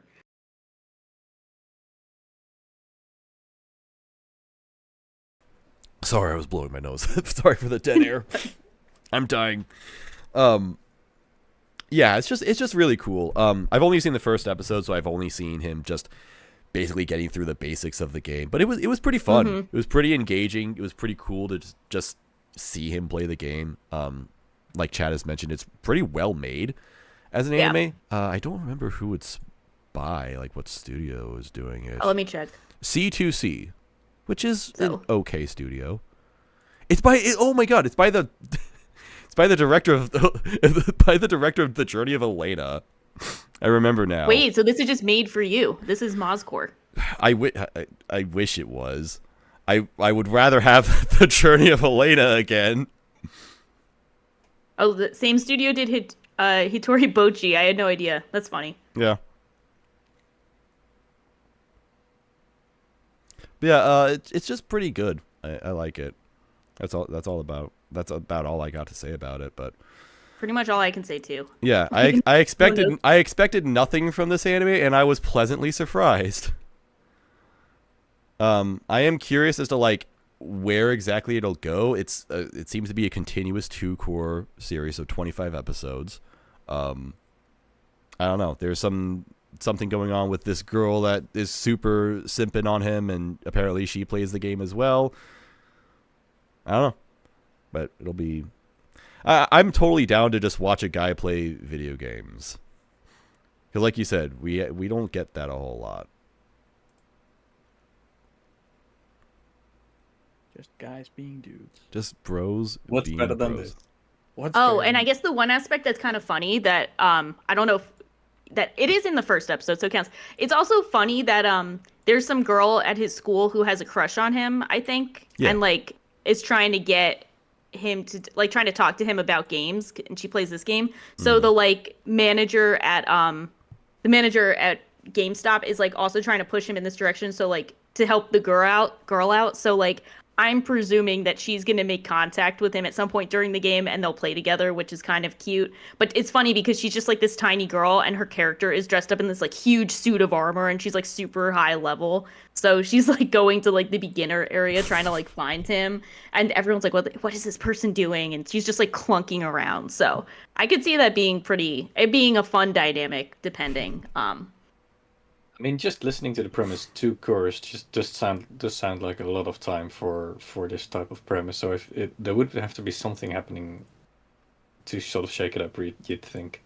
It's just a really, really good game with a lot of stuff to do. I want to say, yeah, it's literally Breath of the Wild. I was going to say, like, I looked up the manga to see when it actually came out and it came out in 2020. I was thinking like maybe this came out like immediately after Breath of the Wild, but then I'm like, wait, that's like 6 years ago. That's actually that's like an old game now. It's pretty wild. Haha. Breath of the Wild. Lol. Mm-hmm.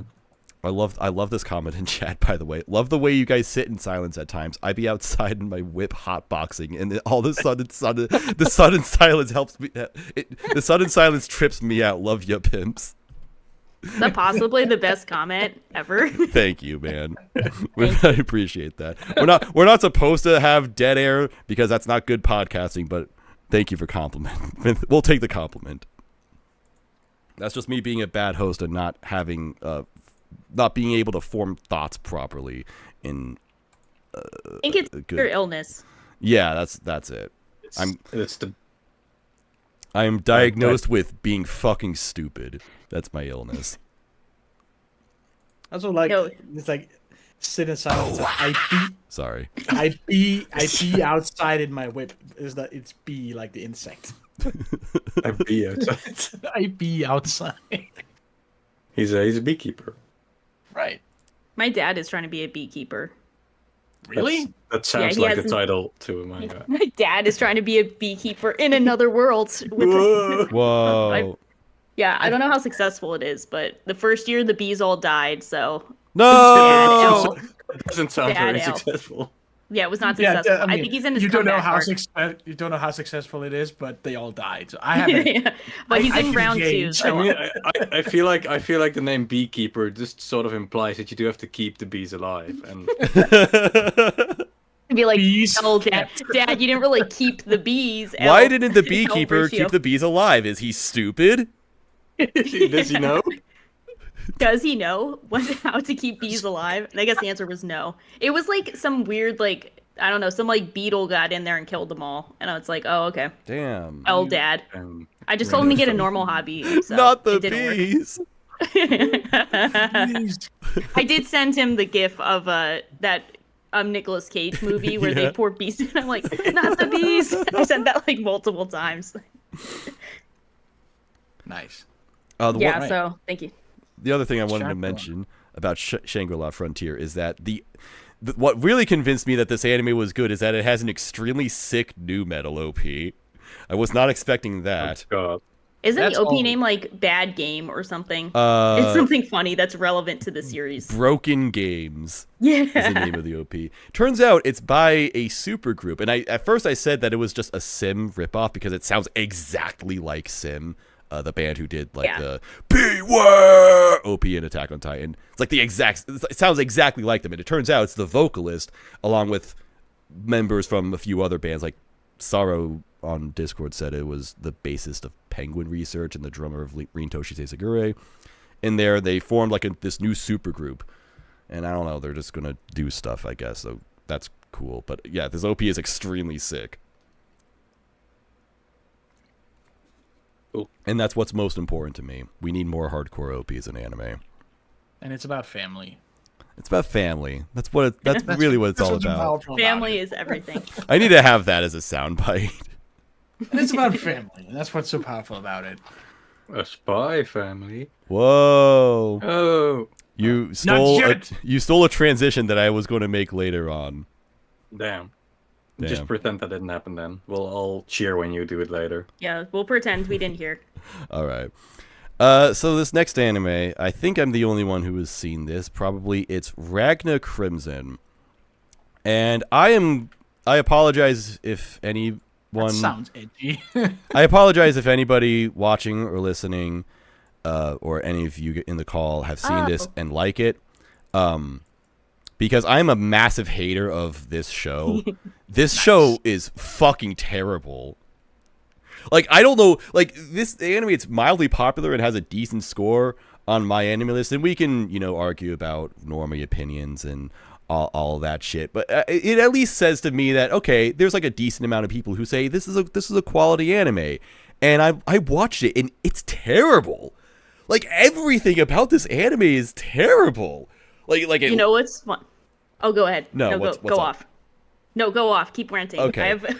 I have comments after. it just everything about it is bad. Like, it looks awful. It sounds dead. There's literally no soundtrack in 99% of the anime. It just occurs in silence. And the story, I didn't really get through it. The first episode is double length. So this is what I was talking about earlier, where if you have extra and it sucks and it's miserable. I only got through half of it. I'm sorry, but I know what happens in the end. The girl dies because they say so 80 fucking times. The entire, the 20 minutes I saw is constantly just like, this girl, she's a dragon slayer. So I guess this is a world where dragons exist and they must be killed and whatever. Okay, cool. So this little lolly girl, she's like the strongest dragon slayer ever or whatever, and then she's got like her brother, who the fuck ever, who's adventuring with her. I don't really know what the relationship is. Don't care enough. I'm sorry.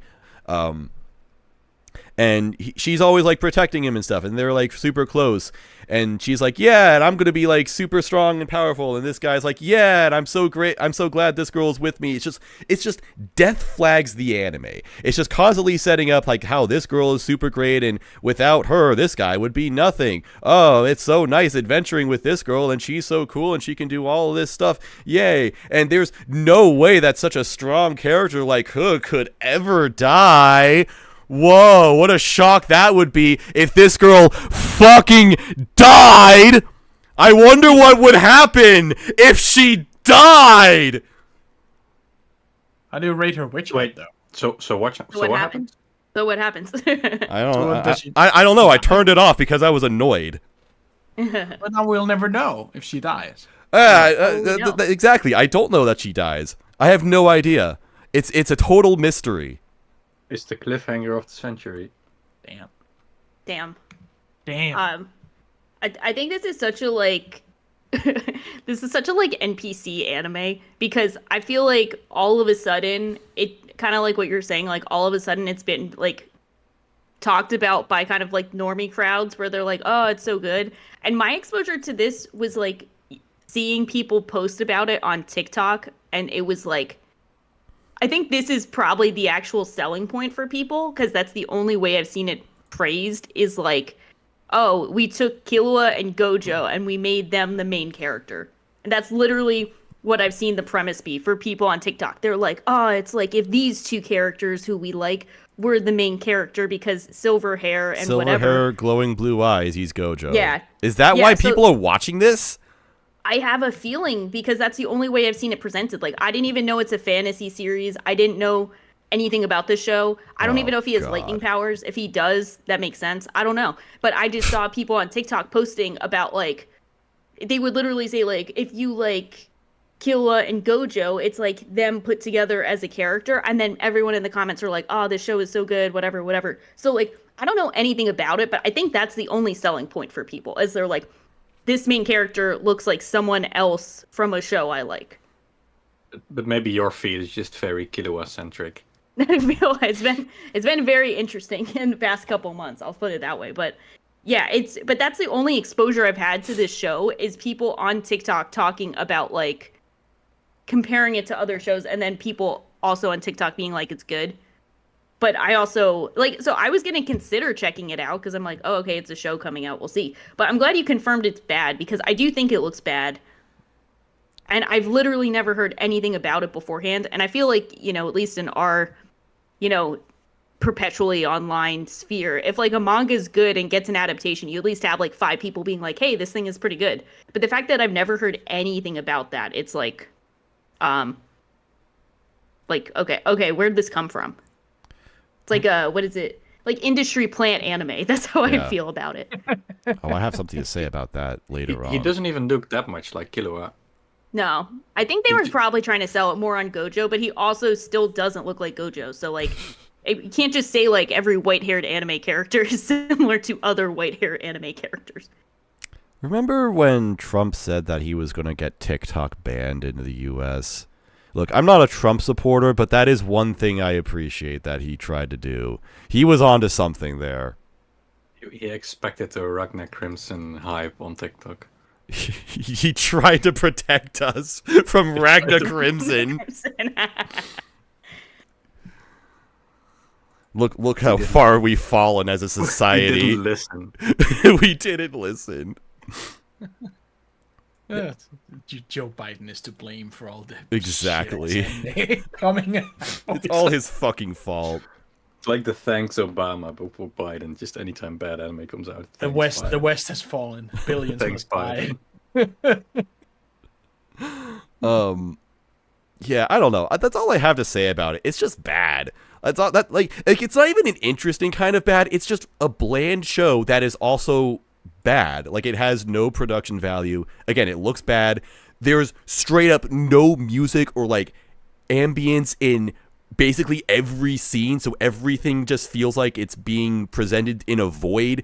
Like, why is everything so quiet? Like, there's a scene where they're in a bar and they're eating lunch together and it's like all cute and romantic and whatever, and then some NPCs around them are like, ha ha ha, look at main character getting, having everything done for him by his little girlfriend or whatever, and then she stands up and makes like this big heroic speech about I'm gonna slay all the dragons and we're gonna have a better life because of it, who's with me? And again, just no music, no like background airy noise or anything to fill in the dead silence that is behind them, and it's fucking weird and creepy, and it completely disengages me. Yeah, and it's too core. It's a 20. Damn. Why is every show too core now? But like not in like a good way. I like the 2 core series, but not like for bad shows. Like I want it for my shows, not these ones. And again, this was a double length first episode, and it really did not feel like it needed to be that, because the 20 minutes I saw were extremely slow. They could have cut some of that. I wanted to check it out just because we're shit talking it so much, and now I'm curious, but I don't know if I can hang with this length, both for a first episode and for 2 core. I can't do it. Absolutely not. Watch something that's good, like 100 Girlfriends. Oh fuck! I forgot to mention. We're going back to 100 Girlfriends. The 100 Girlfriends who really, really like you. I'm mad that it's the second anime this year that have, it's the second time this year where anime has neglected to give us the Saw Patrol that could have happened. Sorry for that noise. Because, where 2 series come out at the same time and they can kind of like have a cool wordplay with each other. So last season, I think, we had the Atelier Ryza anime, and I was really disappointed that they didn't wait for the Witch Hat Atelier adaptation to come out so that we could get Witch Hat Atelier Ryza. And so 100 Girlfriends, I'm really mad that it's not coming out. This show is called Daisuki, and I'm really mad that they didn't wait for the Dead Demons DDDD Destruction anime to come out next year. They could have waited, and it would have been so funny, but instead they wanted to be selfish and release it now. At what cost, guys? Way to go. Thanks. Can't believe it. Cost you everything. Yeah, that was And my. we still have Kanajo, ex Kanajo, ex Kanajo, ex Kanajo, etc. for this season, right? So that's sort of a silver lining. That's true. Don't we also have a new Rent-A-Girlfriend, or was that last season? That was last Oh, season, I think. We could have had rental Kanajo, ex Kanajo, ex Kanajo. Yeah, The Girlfriend Cinematic Universe. That's the third one Dude. that they missed out on. The 100 girlfriends you rented who don't really love you. I would watch that right there. And- That would be really And interesting, domestic actually. somehow. Domestic Girlfriend makes a comeback. We need that. Yeah, why haven't we had a Domestic Girlfriend season 2? That's a real question. That is the real question. I forget if the ending of the manga was too divisive. Oh, people hated that ending. Yeah, I mean, I feel like the entire series was divisive, but especially the ending. Yeah. I don't know. All right, so let's move on from that. Okay, so speaking of industry plant anime, I have something to say about this next one, which is Kimizero, but I haven't actually seen it. So, whoops, since you're the one person who has seen it, you should take this. Yeah, this show is really bad. I mean, I thought it was really bad. I think people like it, but I didn't like. Yeah, basically, this show is just about this loner, nobody dude and the cute Gyaru girl, and he loses a bet and has to confess to her, and she's just. I don't know if the show wants us to think of her as an idiot or as someone who's just really nice, but she just kind of says yes to everything because she just, I don't know, doesn't give a shit. So they start dating, and that's the show. Sold. But Amazing. but they have just the weirdest dynamic because she's just super like naive and stupid, so she'll just do anything, and that's kind of the premise of the show. I feel like she's just it's something about the vibe between these two characters. It's like this weird dynamic where it just feels creepy.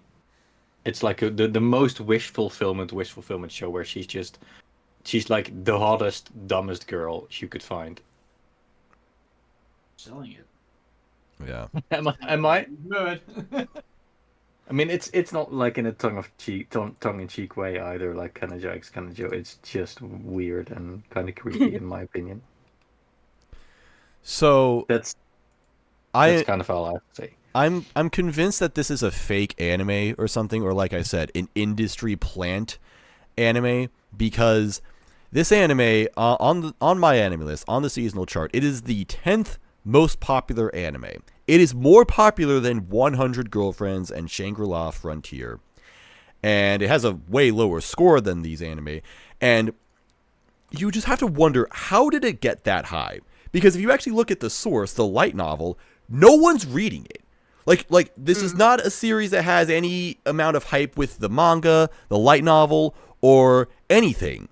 The people making it, it's a nobody studio. It's Studio Engi. No notable people on the staff working on this or anything. This is the exact same thing that happened with another one of their anime, which was The Detective Is Already Dead, which is an anime that came out, and it kind of had like a cool looking trailer, although it was very obvious that they just kind of took the coolest parts of the first episode and then put them in the trailer. And then sure enough, that's what happened. The first episode was like well animated, and then everything else about it sucked. And that anime fell off super fast. But that was another thing where no one was talking about that source material, and then the anime just came out, and for some reason it was the most popular anime of the season. Somehow. I don't know how this happens. Like, I don't know how that's what's happening with Kimizero. No one's talking about this show at all, but it's popular.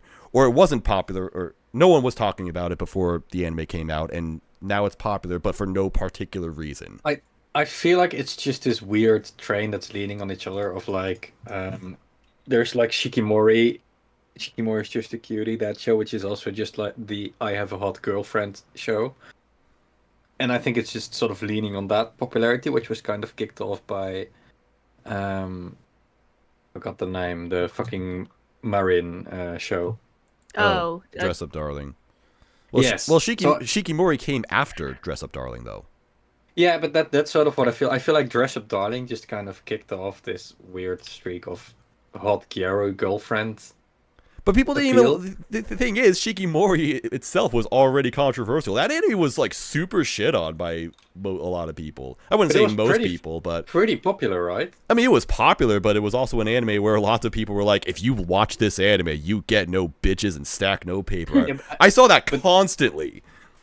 But I feel like maybe Dress Up Girlfriend just set some sort of want, like people want more Dress Up Darling, and they are just scouring to every hot girlfriend, Gyaro girlfriend show just to see if it's the same thing. I feel like because Shikimori was also weirdly popular. I mean, that one was like, I think that had a kind of popular manga.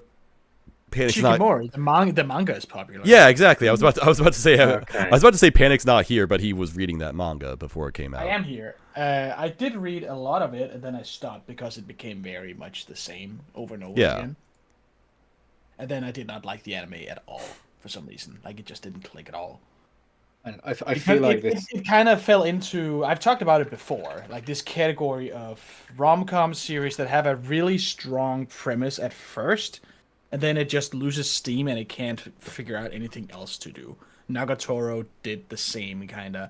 Like it's become something completely different now, but at first it went really hard on the bullying, and then like 10 chapters in, it kind of like, okay, now what?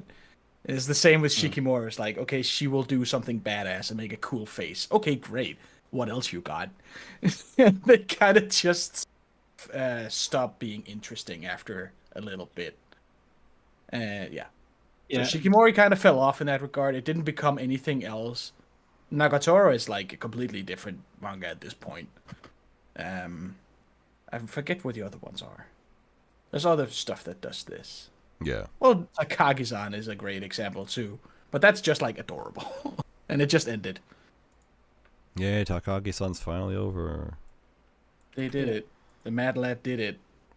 They Yeah. fucked. They just That's the final chapter. 72 pages of uncensored Uncensored full format. page color spreads.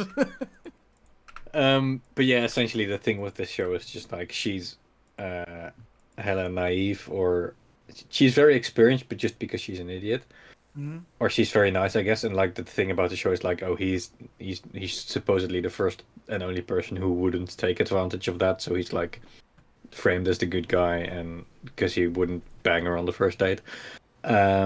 What a nice that's- guy. What a nice guy! What a Like, hero.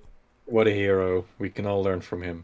What an But yeah, that's just the show. She's hot and an idiot, and he's a loner and awkward enough to not, like, and that makes him seem, apparently in the eyes of the audience, as the hero.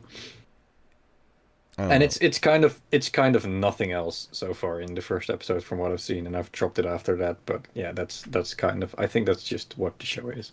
I feel like you might have a point. Maybe that is why it's popular in some way, but I still believe there's something nefarious going on, because I'm still caught up on like how The Detective Is Already Dead was just super undeservedly popular and fell off and died like it deserved to, and I feel like that's already happening with this show. Like no one's actually talking about this show.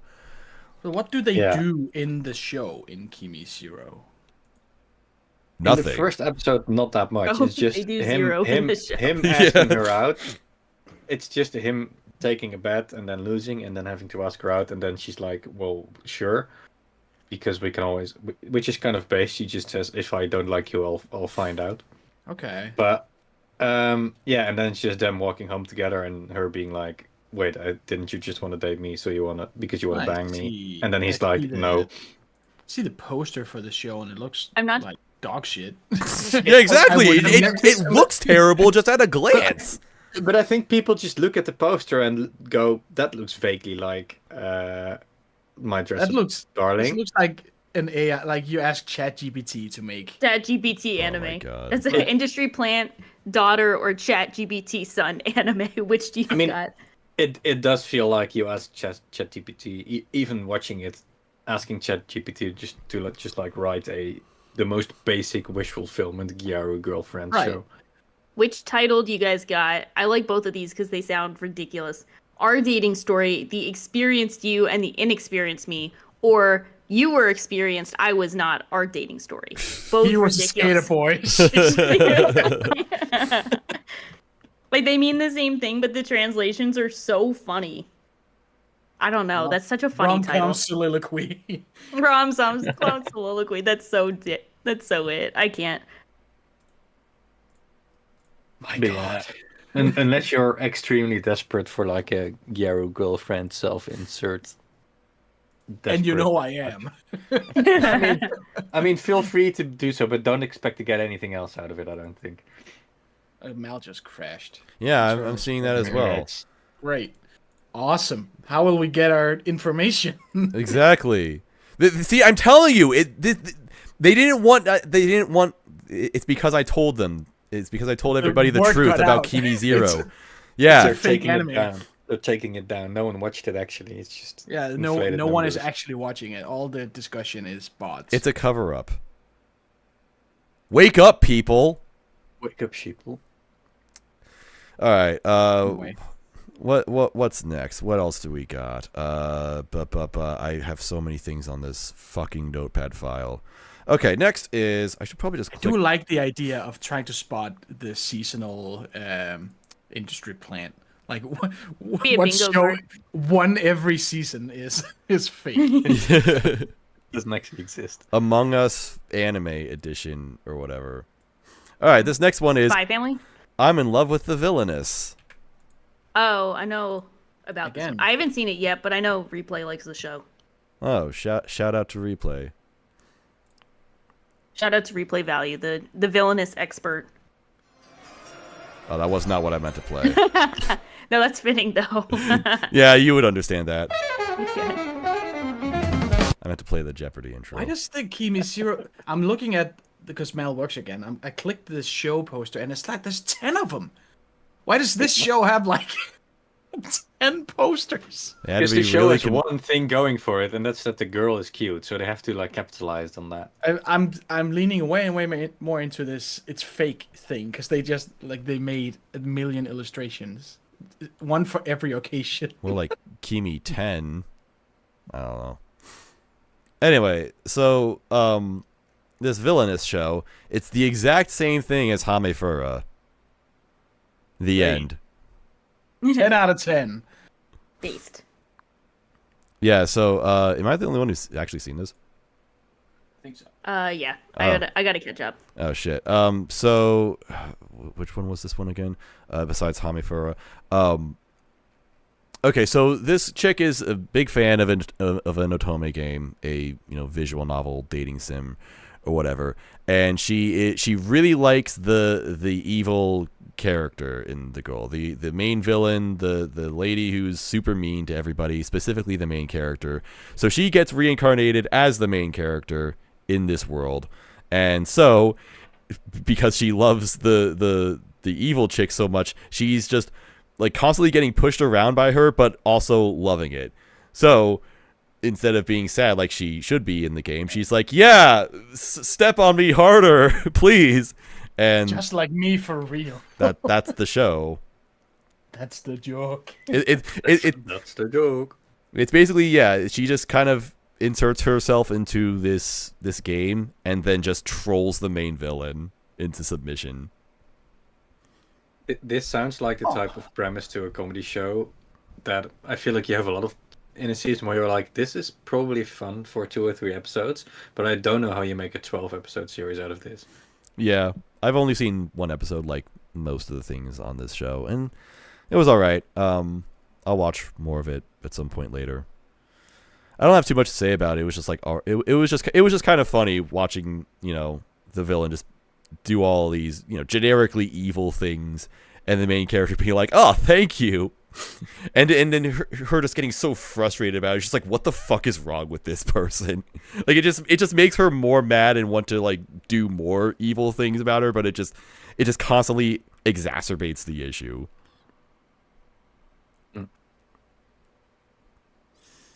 Yeah, and I hope eventually it just ends in it just has a big old Yuri ending or something. They just end up loving each other. That's how this will all be worth it. I don't think I have anything else to say about it, though. That's about it. It's just Hamefura, but imagine... it's just Hamefura, but more trolling.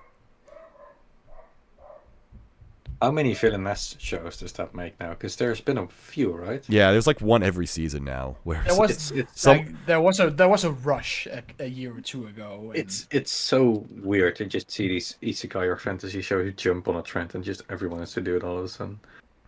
But I mean, go ahead. I mean, for the Villainess fans, they are eating. Yeah. I don't know, but that's about it. It's all right. It's pretty good, I guess. No, I have no strong feelings about it, but it's fine. And that's kind of how I feel about this next one, which is Ikenaikyo, I think that's what it's called, or the abbreviated title for it because it's another anime with a super long freaking title. It's the naughty noble lady. I'm given the disgraced noble lady I rescued a crash course in naughtiness. Whoa. Mm-hmm. Huh. It's a pretty cute show. I mean, not a huge lot to say about it. Yeah, not really. A noble lady gets falsely accused of we don't know, and we don't know why. Treason. And now treason. But treason is when I don't like you. Please go die somewhere. She gets accused of fuck off. And now she's living with this wizard man who, for whatever reason, has decided to devote a lot of time and resources to teach her how to have fun. Yeah, she just kind of stumbles upon this guy's mansion, and he's like, you know what? I'm bored. I'll keep you around. You kind of be my cleaning lady. Yeah, and then we'll do fun stuff together. Because, part of it is her having lived a life of, sure, she's technically a noble lady, but she's being treated like a servant. Yeah, she has to be a lady. Somehow lady. Worse. That's somehow the thing. Worse than a servant, like she's sleeping on the floor, not eating. Blah blah blah. Yeah. Cinderella, basically. There's kind of the fun element about the premise where he's supposed to be like a demon lord or something, or some sort of evil-ish guy, and there's sort of the thing with like he's corrupting her, but he's not really corrupting her with anything actually evil. He's just making her do indulgent stuff, like having cake for dinner or something. Yeah. It's like, here, eat cake, and she's like, but there's no reason to. I couldn't possibly. It must have been so expensive, and blah, blah, blah. Just do it. Just do it. Just eat the cakes. Do it, you coward. I'm it's like spending money when you don't need to, stuff like that. She's very, I don't know, anal retentive. I guess that's also something you could call her. I mean, she's very sweet. Yeah, she's sweet, but it's not. But she's like been traumatized into being. she's like selfless to a fault. Right. What? Yeah. This could be the description for my happy marriage. It just feels like the same.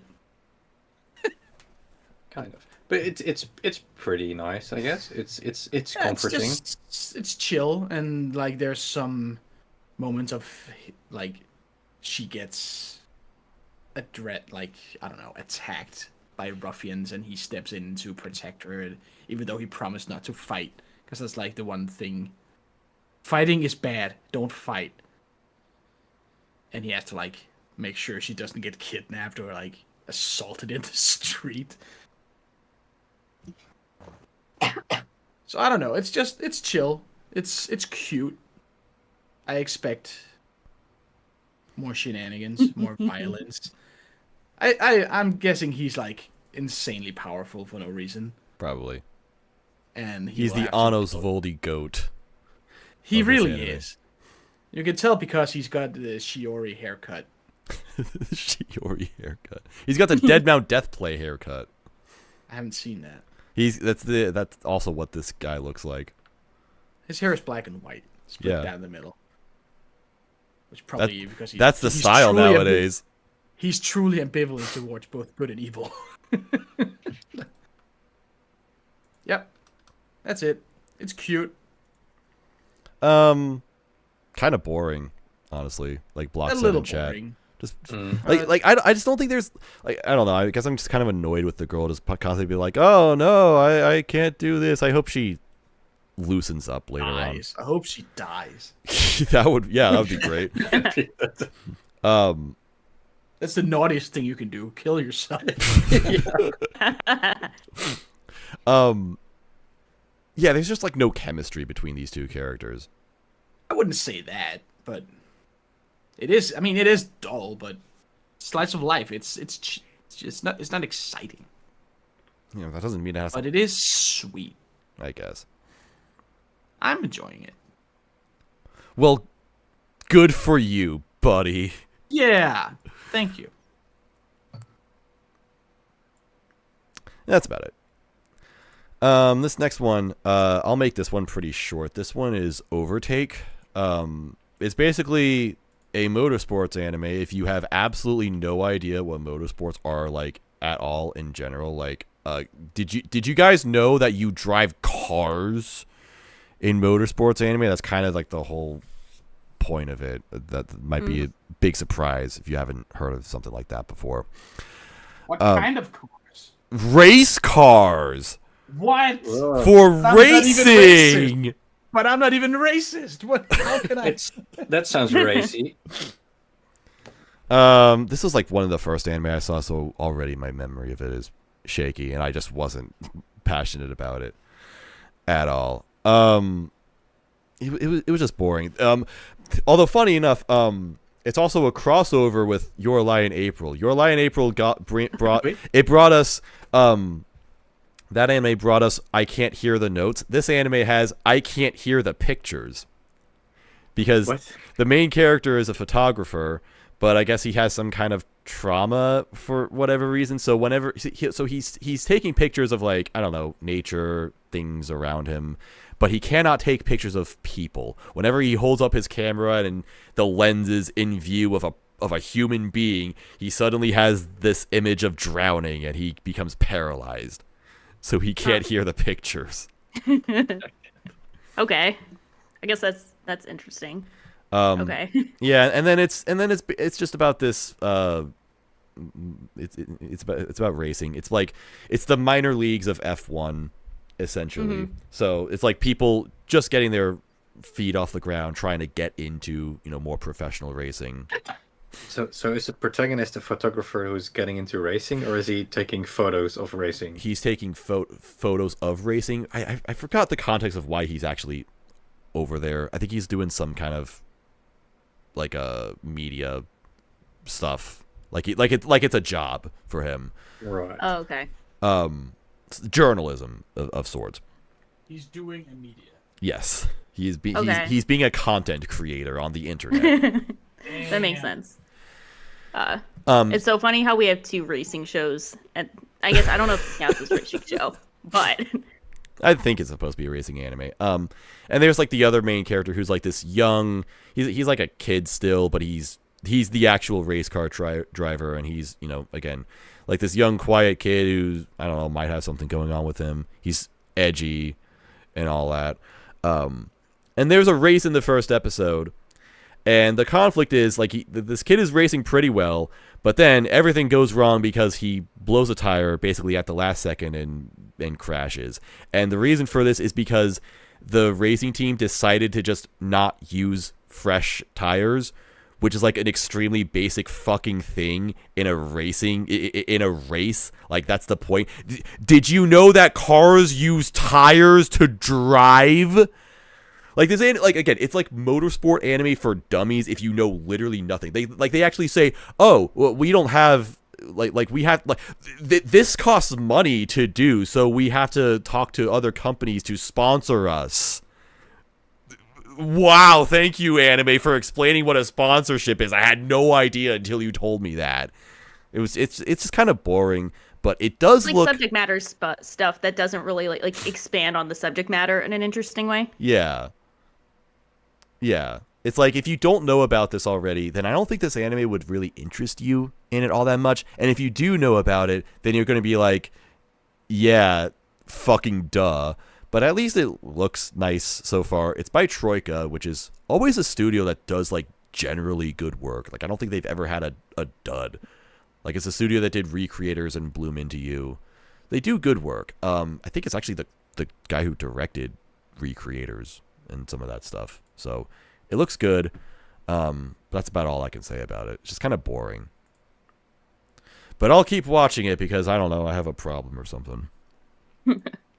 I cannot be stopped. It wasn't bad enough where I'm like, all right, I will never watch this ever again because it's an original anime. So maybe that's the thing. It's an original anime, so I'm going to give it extra leeway to be bad. I see. As the same director as Fate Zero. That's so funny. Yeah, that's who it is. Aoki. That's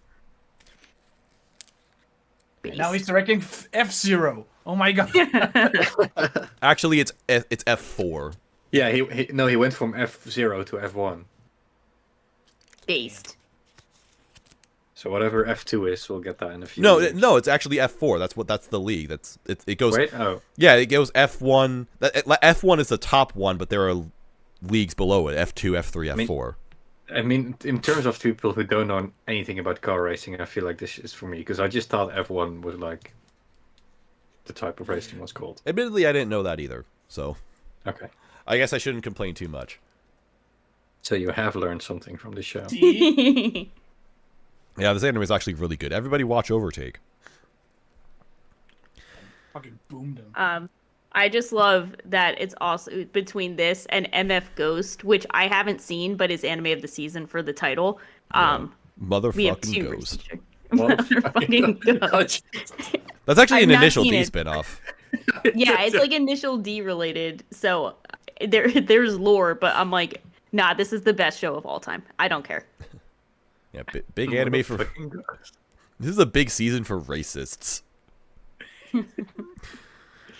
All right, so next, I think that this is another one that I'm the only one who has watched it. This is called Shy. It's about a Shy King. Shy King 807. It's about a girl whose name is Shy, and her personality is that she's really shy. Ooh. Anybody have any questions? I feel like I'm immediately not gonna watch this. It's immediate no. We If her personality's just shy, then it's out. We already covered Bocchi the Rock Panic. That was when we talked about Apothecary Diaries. Oh right, yeah. Because that is that show is called Kusuriya no Hitorigoto. Sorry, delayed that joke delivery a little bit. I feel like your opening with the girl's called Shy and her personality trait is that she's shy doesn't really align with the first sentence of the premise I'm reading, which is just as the planet approached its third world war. I mean that's not something you'd expect to from a show named Shy about a girl who is shy. You gonna Explain. save the world? Rock? So this anime is actually The Incredibles. Oh. The end. Oh, okay. Yep, everybody watch Don't- it. Don't bait me into watching it, damn it. I know it's not. It's gonna be so shy and not The Incredibles, damn it. It kind of is though, because so at some point everybody unlocked superpowers and now things are good in the world, I guess. Except now things are so good that people now have to find something else to complain about. Oh, this hero actually didn't save everybody and someone got injured in the process of being saved, so therefore heroes are bad and should not exist anymore. That's an arc in My Hero Academia, is it not? My Hero Academia invented superheroes. My Hero Academia invented shyness. That's really all about I've got for it. That's like the premise is the first episode essentially. There was a pretty cool sequence of how she was so this girl, she's opening up for some act, like there's like an actual cool superhero or some kind of entertainment thing going on for kids at like this state fair or whatever. And so she's like the MC of the event, but she's super shy and she can't talk in public, so she's just really awkward and just embarrasses herself and then just like walks off sheepishly. And then as she's like leaving the venue, this roller coaster malfunctions, so she saves a bunch of people on the train, but then, like, as she's about to get to the last person, it just, like, takes off and collapses, like Final Destination style. And so she ends up catching this one. She ends up catching the entire car in midair with her jetpack, and it's like all cool and awesome. And it's like, ooh, super clutch right there. And it's like, yay, she did something really cool. And then she like puts down the car, and the girl's like head is split open basically. And it's like, oh fuck. And so that's kind of like where you get the whole like, oh, maybe heroes aren't all that good after all, I guess. So that makes her a shut in once again. But then there's this other thing where she I forgot the context of this, but she's out later on, and then there's like an apartment. Well, that's exactly what happened in My Hero Academia with Gentle. I didn't get to that part, so I have no idea. The best character, I fucking love him, but his backstory is that he used his power to save somebody, and it ended up in like way worse. Whoops. Unfortunate. So anyway, and she ends up coming across an apartment that's on fire, and then she saves a few people from there, and then she ends up learning that, oh, actually, some of the stuff that she's done, or actually, just in general, the stuff that she's done actually does help people, and she is useful to the world around her. And also, there's a really popular superhero that kind of encourages her. She's a chick from Russia who just drinks all the time and is just super awesome. Kind of sounds like someone else from what's it called? Bochi. I was about to say the R-Anime podcast or something. Like, is this a Cav joke? We have a Russian, but we haven't heard from him in a while. Yeah, he's a little bit shy, I guess. Boo. Yeah. Brought it right back. I mean, it doesn't sound bad. No, it's actually pretty good. I like it. Yeah. Except for the fact that it has my least favorite director in anime. The absolute worst director in anime. I hate this fucking guy, Masaomi Ando. This guy is a massive hack fraud, and every time he is attached to a show, I just cringe instantly and want to die because he sucks. Everything he does just... So, he's the guy who directed Scum's Wish, which was fine. He directed Gakugarashi, which was good. He did good there. He directed Kanata no Astra, which was a good show, but he tried his best to ruin it. And he's doing the same shit in this anime where he just like the scene will look normal and stuff, and I'll post like a visual example to show you what I mean. But then he'll post like a pop-up window in the middle of it to show like something else in the scene, but it just looks fucking terrible. It's not a cool or clever way of actually showing this.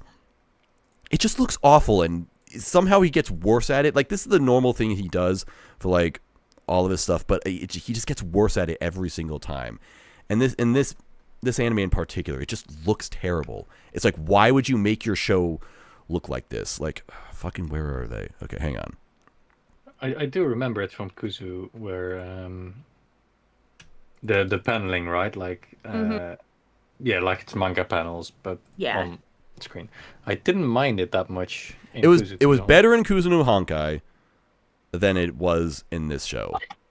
I see. Like, Yeah. that's actually not too different. Like, okay, see, why would you make your show look like this? Like, there's not even a border. There's no like depth to the foreground and the background. It just looks like you just put some random shit on top of something. It just looks bad. It's terrible. Yeah. And he does this like all the time, and I hate it. I thought you meant it was like, because like in Kuzu no Honkai, it's like really obvious that it's supposed to be a manga panel, and they have like borders, and like there's not really like stuff obstructing the background. Yeah. But this just looks kind of like weird. Like, I don't know. This looks weird. Yeah, just like, I don't know. Have you ever heard of this app called Photoshop, my guy? It's not even hard to do.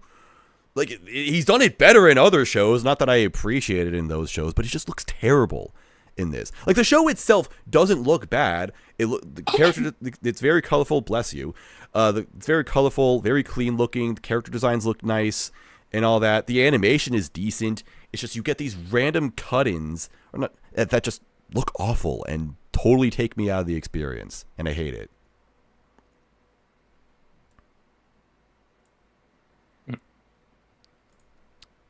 But other than that, it's a pretty good show, so I like it.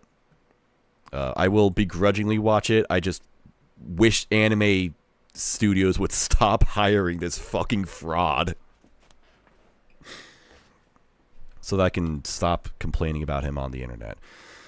All right, what's next on the list? Oh, fuck, another show that's mine. Okay, I didn't mean to have this long segment on the podcast where where we only talk about shows that I have seen. Sorry, I didn't plan for that at all. All right, so here's an anime called The Family Circumstances of the Irregular Witch, which, as you might be able to tell, it's about a hot witch lady. Nice. Anime of the year. I'm in. Yeah. Actually, Son of a bitch, I'm in. I dropped this anime. It's bad. Wow. Yeah. Damn. It's Majo over. So on paper, this should be a great anime.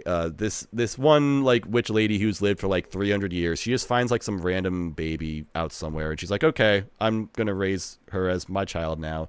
So she becomes a witch, except she becomes, you know, Except she has huge tits. I was gonna say, she becomes a fully grown adult at the age of 16. As opposed compared to her, you know, tiny lolly mom. So nice. That's kind of funny. And that's the entire show. That's the entire show's sense of humor. It's just, hey, small lady, big boob witch lady. The joke is porn, guys. Man. I don't know. It looks pretty. No, it like doesn't. The character designs. The character design is good. Really? It looks kind of wonky. Well, I guess I haven't seen screenshots from this show. I'm just looking at the poster. I'm just looking at what's on Maz's screen, and I'm like, oh. Yeah, it doesn't look great. No, that doesn't look Panic great. was being sarcastic. I thought he was being sarcastic. He's like, no, it looks good. It's like, oh, okay. That doesn't look... So there are two witch anime this season, and you don't like either of them. No.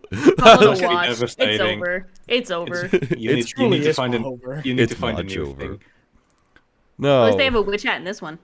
Yeah, see, you know, this anime would have been good if they honestly just removed the main witch character, because there are other witches, and they're kind of cool. And my favorite thing that I will post on here is that there are like other adult witch characters, like the friends of the mom or so, and they have like, you know, just their own time together. So they call this Girl Time for Witches, aka Witch Girl Time. And I'm like, hell yeah, I want to watch a show that's just that. I just want to watch a show with these three witches. But instead, we have to deal with the other girl. And the problem with this is that the daughter, the main character, she's 16, but she acts like she's 5. And I don't just say, like, you know, she's a little bit immature. I mean, like, the first scene of this anime, she's out in the town with her mom and whatever. She's like, Mommy, can I please have this? And her mom's like, no, sweetie. And then she just like starts rolling on the ground, bawling like, ah! And like, and this is a 16-year-old character who looks like she's 32 or whatever. And it's like, what is this? This is weird. And it's just really weird and bad. But yeah. That does sound weird and bad. They had one job. They could have just had a show about a hot witch, but they had to give her the worst personality ever. Listen, it's a crowded marketplace, okay? You gotta stand out. There's so many anime about hot witches. Yeah, we haven't had the babyfied witch anime yet, so there's that, I guess. Something to look forward to. I guess so. No, it's here. It's this. Yep. And also... Whoa, those tits. I love those tits so much. I had to play that one time for this segment. All right, we'll move on from that. And finally, I'm going to shut the fuck up because I haven't seen this anime. This one is Something Telepath. What's the title for this one? Whoops, you're the one who's seen this? Oh wait, it's What? on the fucking screen. Hoshikuru Telepath. Yeah. I have seen like half an episode of this, so I don't have much to say about it. Because usually I Sorry. watch most slice of life shows in a season that look like they might have some potential, but this quite rapidly identified itself as something with very little potential. It's just kind of generic cute girl stuff, except for the twist that one of the characters is an alien trying to fit into human life. Basically, it's like Hitoribochi, except instead of the blonde girl, you have an alien girl, and that's the show. It's just another I'm an awkward girl and I need to make friends, and I'm incapable of being social, so I'm going to lean on this much more social girl to figure out social stuff. That's kind of the show, and it just feels like very much another dime a dozen type of show like that. It does have very cute designs. The designs are nice. That's one thing, but what does it honestly, matter if the personalities suck, as we have just established? Yeah. So honestly, I know it's on the list, but I don't have that much to say about it, other than it's just kind of a run-of-the-mill cute girls trying to make friends, antisocial type show. Yeah. It's not great. Yeah. I saw this. I mean, I preview every show, before the season starts, to see if I will be interested in watching it, and I kind of concluded there is definitely an audience for this. That I am not part of that audience. I will hear a lot about it because I know many people in that audience, and they will spam the shit out of it on Twitter and Discord. So one way or another, I will know all that I need to know about this anime, just by secondhand information. It's like if you like the hopeless moe blob, whispery, shy type of protagonist, paired with a heavily outgoing Genki girl and that type of cute girl show, it might be fine for you, but don't expect it to be anything truly memorable. It's just sort of a filler type show if you're into that. Yeah, and I'm kind of not. I just watched Slow Loop recently, which is that, and I was like, wow, that was really boring. Slow Loop is at least decent to me, but yeah, this is kind of in the same ballpark, but with even less identity and less personality. Yeah, that checks out. At least Slow Loop has fishing, which is cool. It does. At least it has an activity link to it. Which Yeah, it has something practical. Sort of. The only thing linked to this is one of the girls is an alien, but it. What? From what I've seen, it's largely inconsequential. Okay.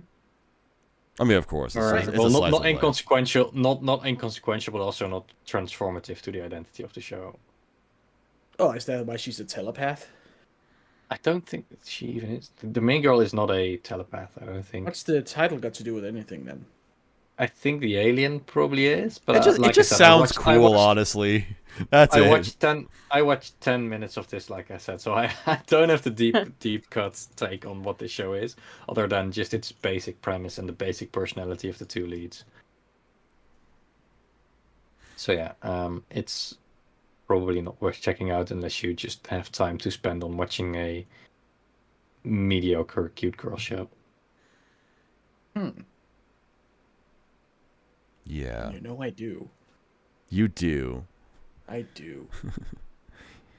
All right. Were you saying something? Fuck! I can't talk. Let's move on. Okay. Tear Moon. Okay, yeah, Tear Moon Kingdom. Where's the thing? Where's the button? Okay, there it is. Tear Moon Kingdom. Which one was this? I forgot. I watched it today. Which one is it? That's a good sign. Yeah. Well, I didn't drop it, so it's better than some of the stuff we've talked about. The protagonist is called Tear Moon, apparently, so that should have given you a hint to what show this is. Okay, so this is another anime where I say another as if there's a whole bunch of these. Are there, or I don't know. So Another anime. Shit. So okay. I'll take it from the top. The anime is about a princess who's just a stuck-up, annoying brat. She's like 14 or so, and so her kingdom falls into ruin. Eventually, she's imprisoned, and then eventually executed a couple months later. And after she's executed, she then goes back like 3 to 5 years before. And so she has all of her memories of the future, but she's not like, super young. But she now is immediately like, oh shit, all of this bad stuff is going to happen. And at the time, I had no idea because I was just a kid and I just cared about myself. But now I have the power to change everything. I have the power to save everybody. And so basically, it's kind of like Hamefura or similar types of anime where the main character has to learn how to be a decent human being to prevent certain death for herself. That's what it is. She's just like, okay, I'm going to go around and I'm going to be nice, and hopefully doing that will make things not terrible in the future for me and the people around me. I actually kind of liked it. I thought it was pretty nice. I thought it was actually legit funny how being in prison and being treated like such shit for like 3 months has ended up making her humble. Like, because now she's, when she reincarnates, she's like given vegetable soup that she had always hated, and she's like, oh wait a minute, this was actually super delicious, and I'm super appreciative of what all these people do for me. So she just like does this huge 180 personality shift, and all the people in the castle are just like, what's wrong? Something is terribly awry here. Just their reactions to her, actually being a pretty nice person, and it was legit funny. The fuck is this? We're being treated with respect. I can't believe this. This is horrible. This won't stand. Yeah. So it's kind of like it's that anime where it's just about a character who's supposed to be mean and hateable, but she ends up becoming nice and likable. That's the show, I think. Yeah. But I like it. It was pretty nice. Imagine being a nice person. Can't relate. Disgusting. I have no concept of that. Yeah, I would recommend that. It just kind of exists in this season, but nothing wrong with it, and it's kind of fun. I also like the OP. I don't know why. It was just kind of fun. It's like one of those moe OPs, not even moe, but just like they got a cute girl singing and kind of doing way too much in the song, but it's fun. I don't know. Like, this show's just fun. I don't know how else to explain it. So, things are fun. Fun things are fun. That's right. All right, so we'll move on to this next show, which is 16-bit something. I forgot what this anime is called. Sensation. 16-bit Sensation. Another layer. 16 bits all at once. That's a lot. 16 writers. Where is 17 writers? This is the prequel. This is his forefather's story. So I do have one thing to say about this anime, but I want you to talk about it, Whoops, because you're the one who's actually seen it. Okay, I'm curious now to hear what you have to say about it. Considering it's a really basic comment. That's all. Okay. So yeah, basically to sum up the show. Wait a minute, hang on. I'm sorry. What? I'm sorry for interrupting you, but I just now looked on what's actually on the screen, and it's a bunch of like, yeah. It's a bunch of like fake PS2 games, because I guess this anime is about games or whatever, and fucking Metal Gear Solid. I had no idea. What the fuck? That's hilarious. It sounds like something like a middle schooler would make fun of you for. Like, and it's missing this. It sounds like some kind of Metal Gear Solid. Oh my god. Honestly, Kojima would be proud, I think. Kingdom to Heart. Kingdom to Heart too. Wait, I'm taking a screenshot of the Metal Gear Solid. That's so funny. I like how there's no Metal Gear Solid 2. It's just Metal Gear Solid. It's just 1 and 3. Next to .pack. Volume. Metal Gear Solid. So the one thing I do know about this anime is that it has like lots of fake games, and I've seen like translator friends just like go through all of them. But I had no idea about Metal Gear Solid. Fucking Christ. Yeah, but basically the thing with this show is that the protagonist is an illustrator for like Galgay, not Metal Gear, Galgay. I need to like regain myself after Metal Gear Solid. Life after Metal Gear Solid 3. She just like menial jobs for like D tier shovelware gal games, and she wants to go back to like the time when gal games were popular, and then she gets transported back to the 90s and starts getting involved in 16-bit video game making from the 90s. So it's kind of a show about like retro game creation studio, which is pretty fun, I think, as a premise. So I've only seen 2 episodes. I don't know if there's any more out. I think there are. But essentially, by the end of the second episode, it's basically her having gone back and having sort of found a job as an illustrator and having to deal with old technology, not being able to use her tablet and having to color with only 16 colors. And just sort of, it's a nice, fun little insight in like retro game creation. In terms of the characters, there hasn't been that much going on yet. It's mostly just been setting up this premises about retro gaming, except for the protagonist, who I find kind of likable but mostly annoying.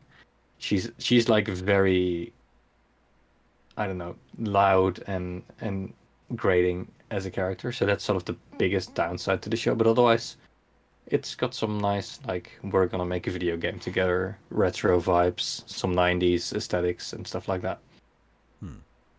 It's pretty fun. Okay. I think by the end of the second episode, I'm remembering now, there's also the implication that she like switches between modern day and the 90s. So there's also this time travel element of her doing stuff in the 90s and then maybe seeing the effect of that in the modern day. Because I think the second episode ends with her being back in the 2020s again. So I'm curious to see what they do with that. But mostly I'm just pretty down for like a retro gaming type show. All right. The one comment that I had is that sorry, I'm trying to do something off screen. Doesn't matter. The one comment that I had is I looked at this show and I actually did think it sounded kind of cool, but then I watched the trailer for it and then I heard the girl's voice and I'm like, I'm not watching that.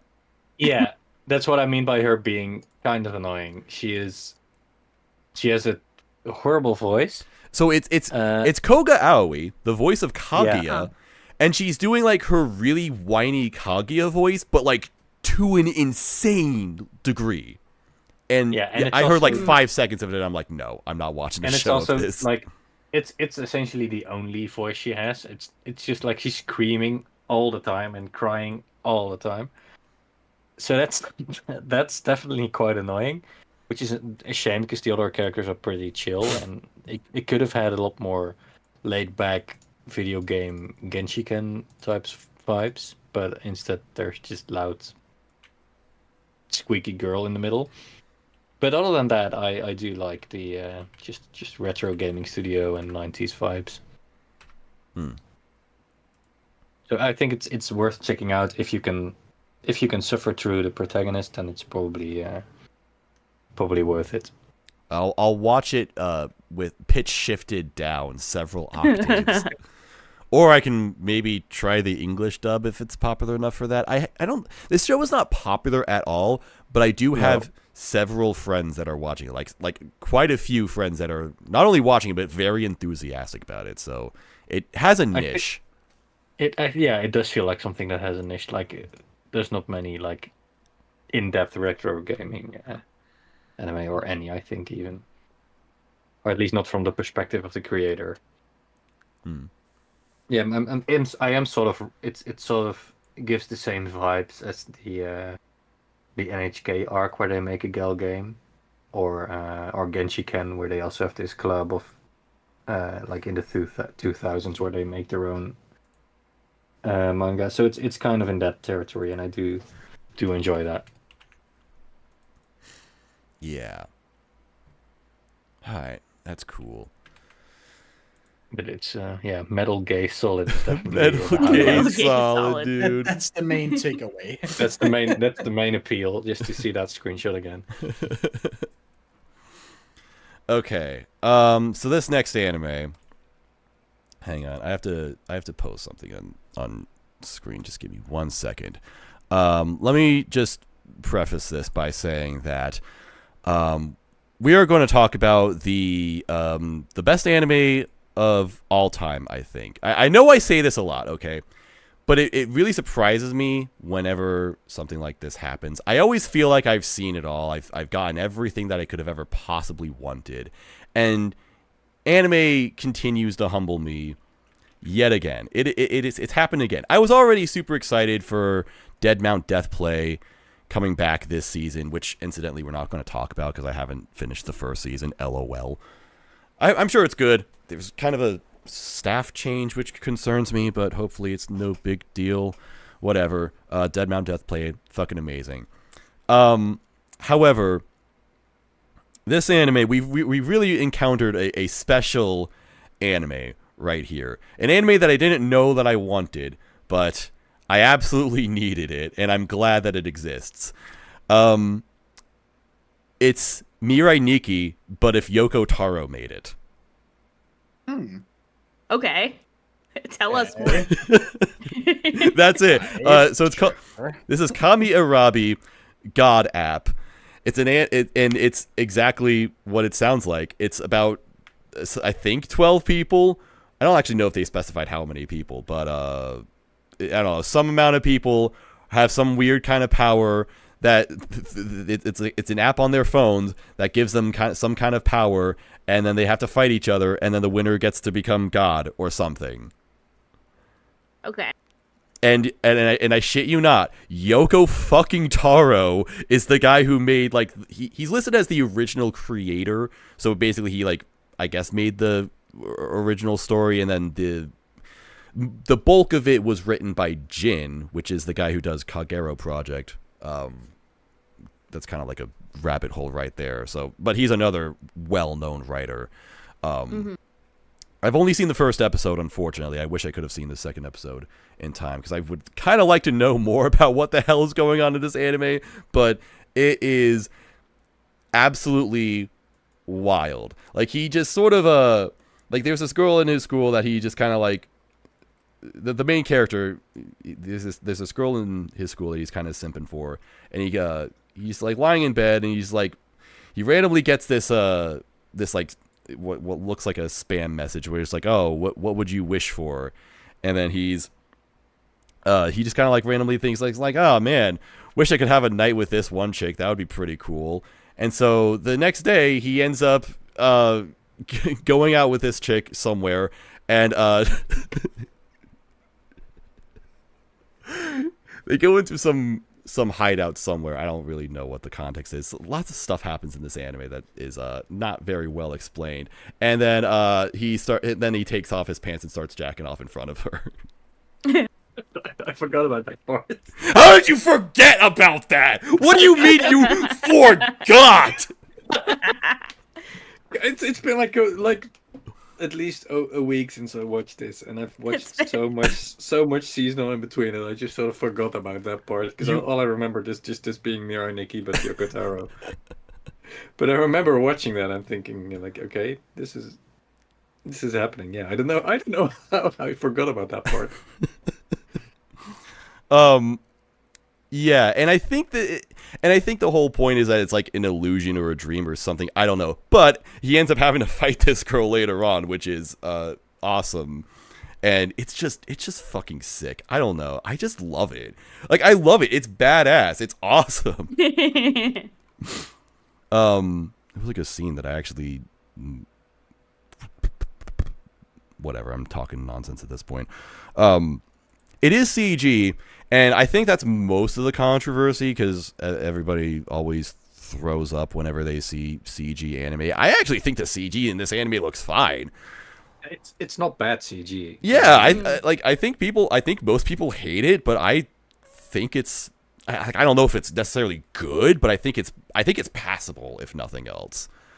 It's also by the same director as Ajun, which is also CG. Oh, yeah.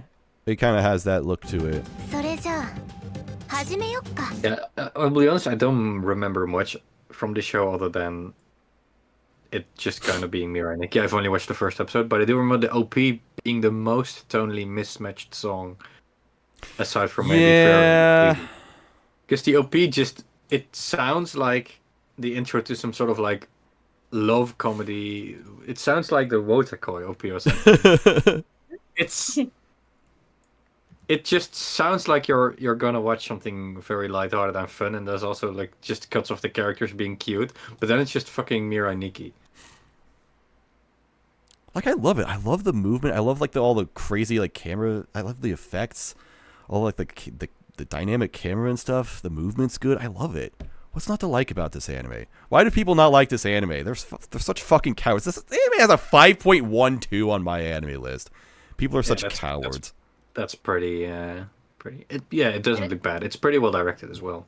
Yeah. After all the shows that we just went through of like all of the like witch, girlfriend, whatever Garu shows, this one at the very least looks different from all of them. So you got to give some credit where credit is due. Where like half of the season looks the same, and this one is trying to do something different. So I might check it out. Looks kind of interesting. And it's Yoko Taro, so who knows what the fuck will happen in the rest of the series. Yeah. And not only that, it hasn't been officially confirmed, but it is at least rumored to be 2 cores. Again, so many. So imagine people. Imagine being me and then saying, "Wow, Spy Classroom is the best anime this year," and then it turns out to be 2 cores. And then the next season, I say, "Oh, wow, Dead Mount Deathplay is anime of the year," and then it's 2 cores. And then 2 seasons after that, oh, Kami-Arabi is anime of the year, and then it's also 2 cores. I have had what? That's like Are you? What? So I was gonna say, are you God? Just like probably. I got. I've had like 72 episodes between 3 of the greatest anime ever. Plus something else I feel like was part of that. I don't know, but... Well, please only use your powers for good. Yeah. Hopefully someday I'll get that season 2 of Journey of Elena. And it'll also be 2 cores. The fact that you can spend a full 24 hours in a day watching the collective of Spy Classroom, Dead Mount Deathplay, and Kami-Arabi is pretty incredible. You can fill 24 hours just with those 3 shows. What a day that would be. That would be the what a day. That would be the that's how I should spend my birthday in a couple. Wait, it won't be Kami-Arabi won't be over on my birthday, unfortunately. So that's always next year. My birthday next year, I'll just hold off on finishing all 3 of these anime. Or I'll just rewatch them, fuck it, who cares. But yeah, it's the best anime I've ever fucking seen. I loved it so much. I loved every minute of it. I was just floored by it. It's so my thing. Another episode of Maz gets away with everything. All right. Next, that's it for all of the new stuff. So we're gonna do returning stuff and sequels, starting with Helk. Right. Helk, which we didn't cover at all in the summer impressions. I don't think. Oh. Well, because I wasn't here. Exactly. Is anybody else watching it? I have no idea what the Helk is, I'll be honest. Yes, What I don't know. What the hell is it? It sounds like you're throwing up or something. It sounds like you're saying like milk wrong on purpose. The title is kind of stupid, but that's his name. The Incredible Hulk. Incredible Hulk. Which honestly kind of fits because he's super fucking strong. So it's set in like a world where like humans and demons are fighting. Classic fantasy, right? But we're following the demon world, and I think the demon king just died, so they're like competing to find a replacement. And at the tournament, this guy shows up, Helk, who's this big hulking bunch of muscles the nicest guy you've ever seen with a really dorky haircut. He's just like, he's Superman. He aces every single test. And like, no one trusts him. Well, that's not true. Everybody loves him except for the main character, Vermilion, I think is her name. Her boss calls her Vermikins, which is very cute. Yeah, I think her name is Vermilion. It's very distrusting of him, so she keeps like rigging every contest in their favor, trying to get him to lose.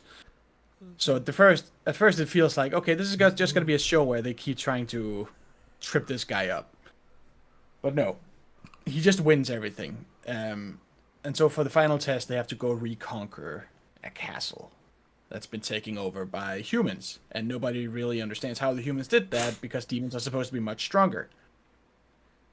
And there's a bunch of bullshit happens. Turns out humans are doing some weird, like, profane ritual, dying over and over bullshit to get stronger.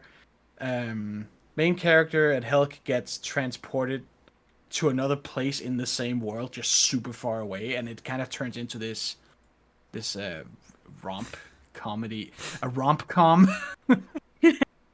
Just the two of them, her not trusting him and him being like the most helpful, nice hero guy you could ever imagine. And I think that happens like episode 6 or something. And then it kind of turns into this journey of them working together, trying to get back. And it's just nice. It's a huge cast of characters. They're all weird and quirky. It's, I don't know. It's fun. It's just good. Yeah. You can't explain that. It's just good. You can't explain that. It's... Yeah. Lovable cast. Weird. Kind of at times arbitrary premise. It's just like an excuse for them to do things. But there's also like something relating to like his inner darkness. Like, why is he so powerful? And they can feel something else. Like, he puts us on this nice front, but he's secretly super angry all the time. Yeah. It's just cool. It's just being cool, man. That's all I have to say about Helk.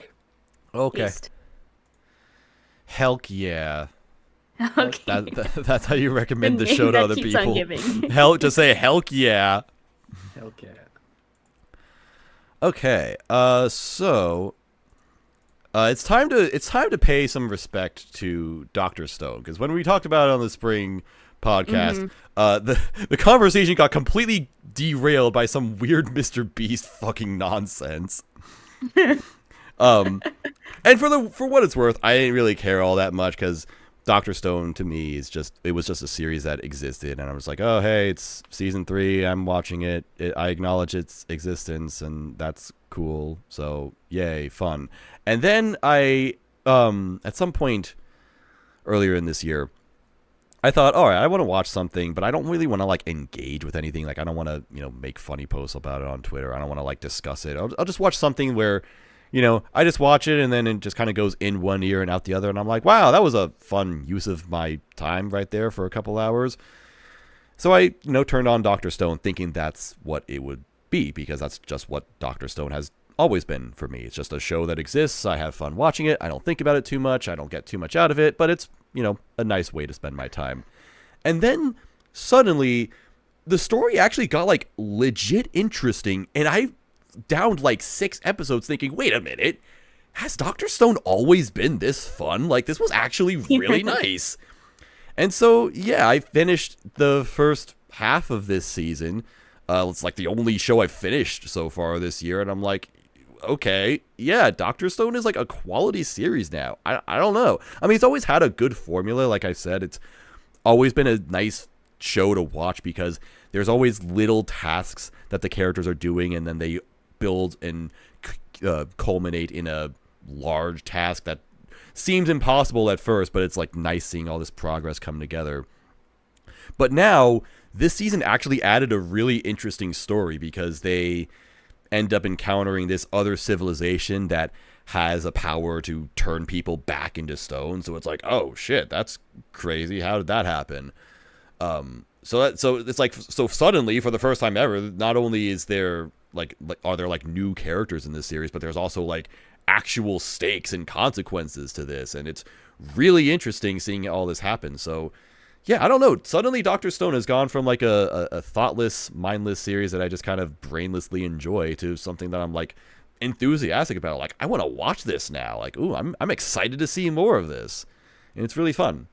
I do hear that I think this is like the best arc of the manga, so you know, I'll just kind of take that. But yeah, season 3 has been pretty sick. I gotta hand it to them. It's been nice. It's awesome. I kind of feel like I should catch up after like, I don't know how many years of being stuck on season 1, but like I feel like it is probably kind of fun, even if it's kind of like, as you said, like just mindless fun, like whatever. But I gotta catch up, especially since I was the one, I think I said, I'm like, who are the real Dr. Stone fans? And then the Dr. Stone fans rolled up, so I'm like, okay, fair enough. Like, good call. I will be there. Witness us. There are literally dozens of us. Recognize us. It's like, okay, fair. Yeah. So Dr. Stone, good anime, pretty cool. Season 3, quite good. I'm enjoying it. Also, I'm in this anime, unironically. There's a character named Maz in the season now.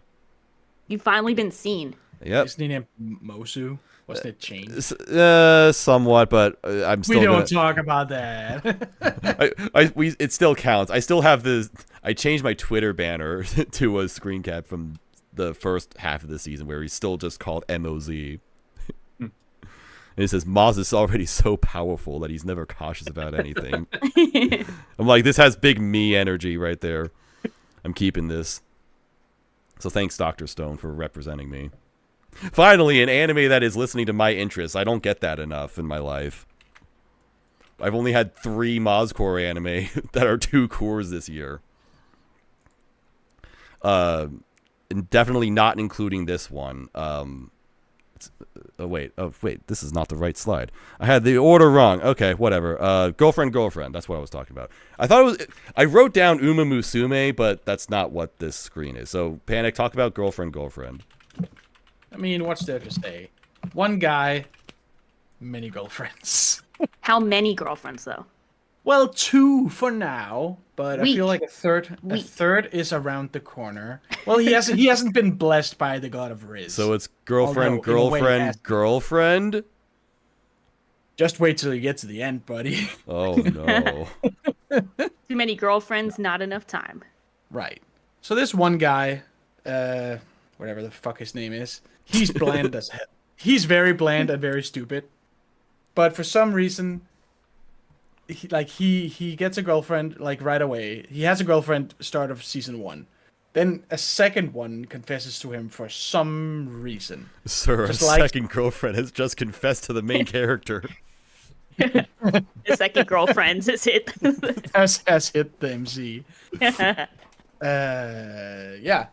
So the first season is all about making this like love triangle thing work because the 2 girlfriends aren't in love with each other, but like it's like about convincing the first one to share, I guess. She's not super into the idea, but I don't know, she buckles at some point. Now she's fine with it. Convincing line. How was she convinced? I don't. Well, because she's horrible at like housework and cooking, and the new girlfriend is like super great at that. So she's like, "Oh my god, you make my life so much easier. I love you." She's gonna outsource some of the positions in the house. Right. So like all together, they're like almost an entire couple worth of skills. And now it's getting revealed that the main girl, Saki's friend, Shino, voiced by Ri Takahashi, is super against the whole idea of him two-timing these 2 girls. What a weirdo, right? Being against that.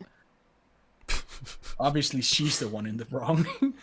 But guess what? She's also in love with the main character. Oh my god. She's like, it's me, not her. Me. It's not fair! And she's got the whole lucky pervert thing going where somehow she ends up in way more compromising positions with the guy than any of his actual girlfriends ever do. So now this season is all about her like trying to come to terms with that. She's moved in with them to try and break up. So she's trying to be a homewrecker, but all it's doing is putting her in the position to be near this guy more and more. Moving in with your crush to own the libs. Right. And in the first season, there's also a fourth girl who is in love with him, who is a YouTuber. But he is. Oh my god! I remember you telling me about this, and I was just like in shock. I'm like, how is this a real show? And she gets rejected all the time. Like he is not in love with her at all. Oh, but she's like, she's the gender bent protagonist of 100 Girlfriends. Right. Like she has a major crush on him, and like obviously they can all see the perks of her being like a famous YouTuber. She's rich. So she just moves in their backyard in a tent. They get her thrown out with the cops and stuff like that. She tries using her little sister as a bargaining chip because he is an only child. So if they got together, he could have a little sister. Stuff like that. Almost works. Doesn't though. Doesn't work.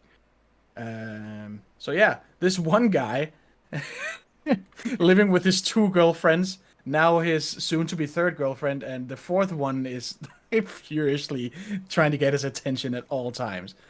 And they all share one single brain cell, and it's good fun. I may be stupid. I may be stupid. That is the show. Every single one of them may be stupid, except Shino. She's like a genius. Except she's also like she's stupid in other ways. Participating in this, she's probably stupid. Right. So yeah, obviously I also read this. It's done. It's over. I know how it ends. Oh, you like cool. the ending? Yeah. It could have. I mean, I knew it was coming, but it could have kept going for a bit after that. I would have liked to see like more of a epilogue. More girlfriends.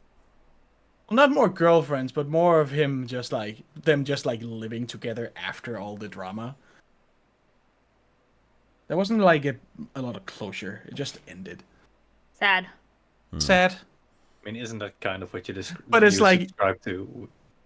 You know, it's like how all these rom-com shows do different endings with the different girls. This one doesn't. He just gets them all. Okay. They're just all together at the end. Yay. The end. They all lived happily ever after. Spoiler alert for the girlfriend show. He gets a lot of girlfriends.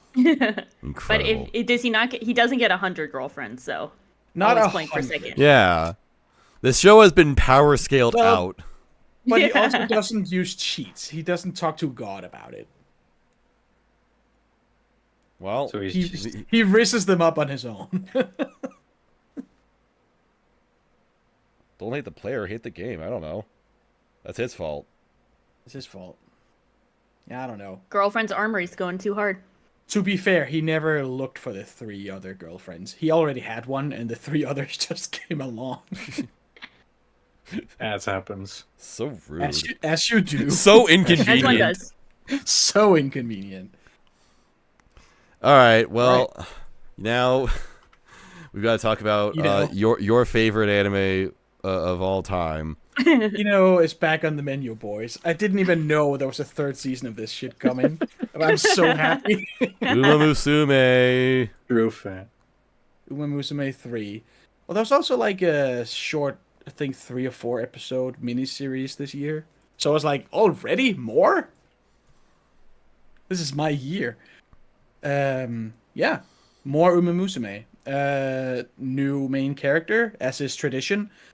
It makes me wonder about the time frame of this show, because all the girls in the team have been the same for the last 2 seasons. Same age, same size. Now 2 new girls have joined, but they were toddlers in season 2. They're suddenly just as big as the rest. It's like, this is supposed to be an academy, right? People graduate. How long are they at this school? 7 years would have to have passed. So they're past Makes the no point sense. where they can race. They got to be put down. I mean, I've always had a wish for this show to get into like the gritty underbelly of actual horse racing and all this shit that happens. That's what they need to do. Yeah, it's like there needs to be a Yakuza arc. There needs to be glue factories. What do you do? Like a girl breaks her leg, she just gets shot right there on the track. Like all the weird, like studding, breeding. Like this one horse girl gets rented out to breed 16 others. All this sleazy horse racing stuff. You can't talk about breeding the girls in Umemusume. The committee will hunt you down and kill you for. Well, they're obviously ageless. Because they just stay in this fucking club, even though the girls who were 6 years old last season are now supposedly 16. I don't know how the fuck this works. But actually, today's episode, not today's, the most recent one, had a girl like kind of retire from her league and scale down a bit. So that had kind of dealt with, being past your prime as a horse. Having to go down into the lower leagues. Damn, yeah. Like the unironically funniest thing about Umemusume, I wish we had Tay on for this, is that like the first season is just like kind of okay, that's funny. It's like they race and then they do an idol performance. Who cares? Horse girls, yay. And then the second season is like legitimately sports anime kino. It's so fucking good. That's what I've heard. It's so good for no reason. And then now I'm just really excited about the third. Is the third season kind of more in line with season 2 or season 1? Unclear yet, but Okay. I would say it's more in line with season 2 because it's already dealing with like this one girl stepping down. Okay. Like it gets more into the real nitty-gritty of this absurd premise. Where the first one is just about, you believe in yourself and you run fast. This is like, okay, sometimes you lose. Sometimes you get injured. Sometimes you have to realize that you can't do this shit anymore. That other younger people are stepping up and are better than you. You have to accept your limitations. Do they still do the singing thing in season 2? It's I don't think you see it as much. Because that's such a weird part of the premise that They doesn't really have haven't- anything to do with.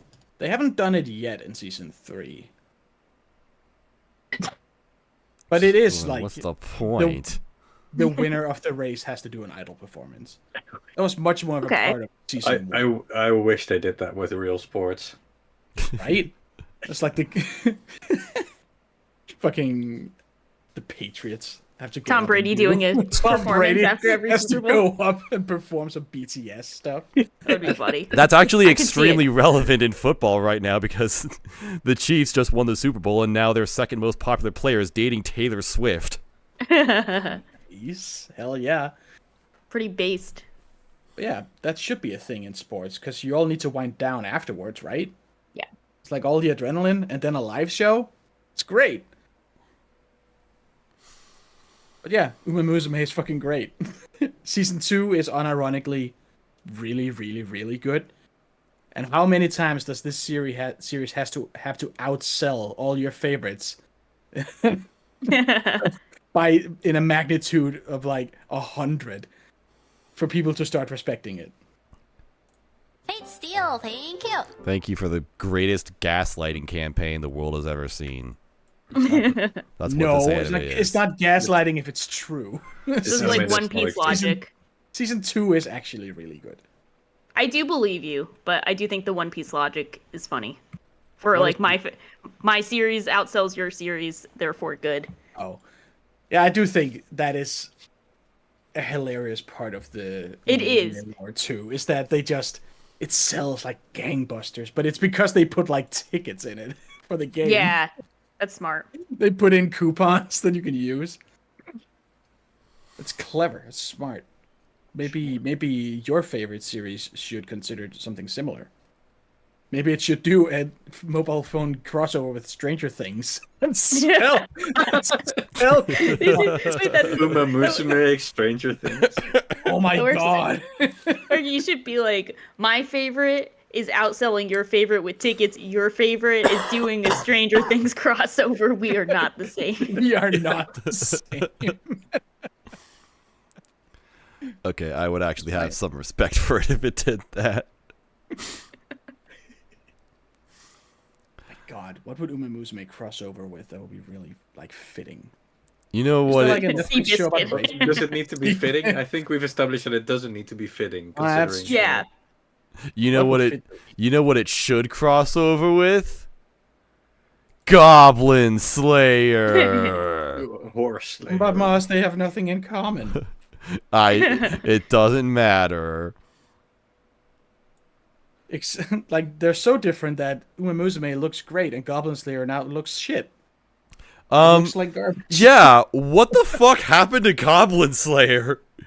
It had a studio change. That and doesn't how it make looked any ass. sense though, because it's the same director. He doesn't draw it. I mean, he can still have, I don't know, a say in how it looks. He can look at the character designer and slap them across the face thinking, this looks like fuck shit. Why would you give me this? Fuck you. To be fair, season 1 wasn't like beautiful. I mean, that's the thing. Like, yeah, sure. Season 1 didn't look great, but at least it looked, I don't know, befitting of the tone that it was going for.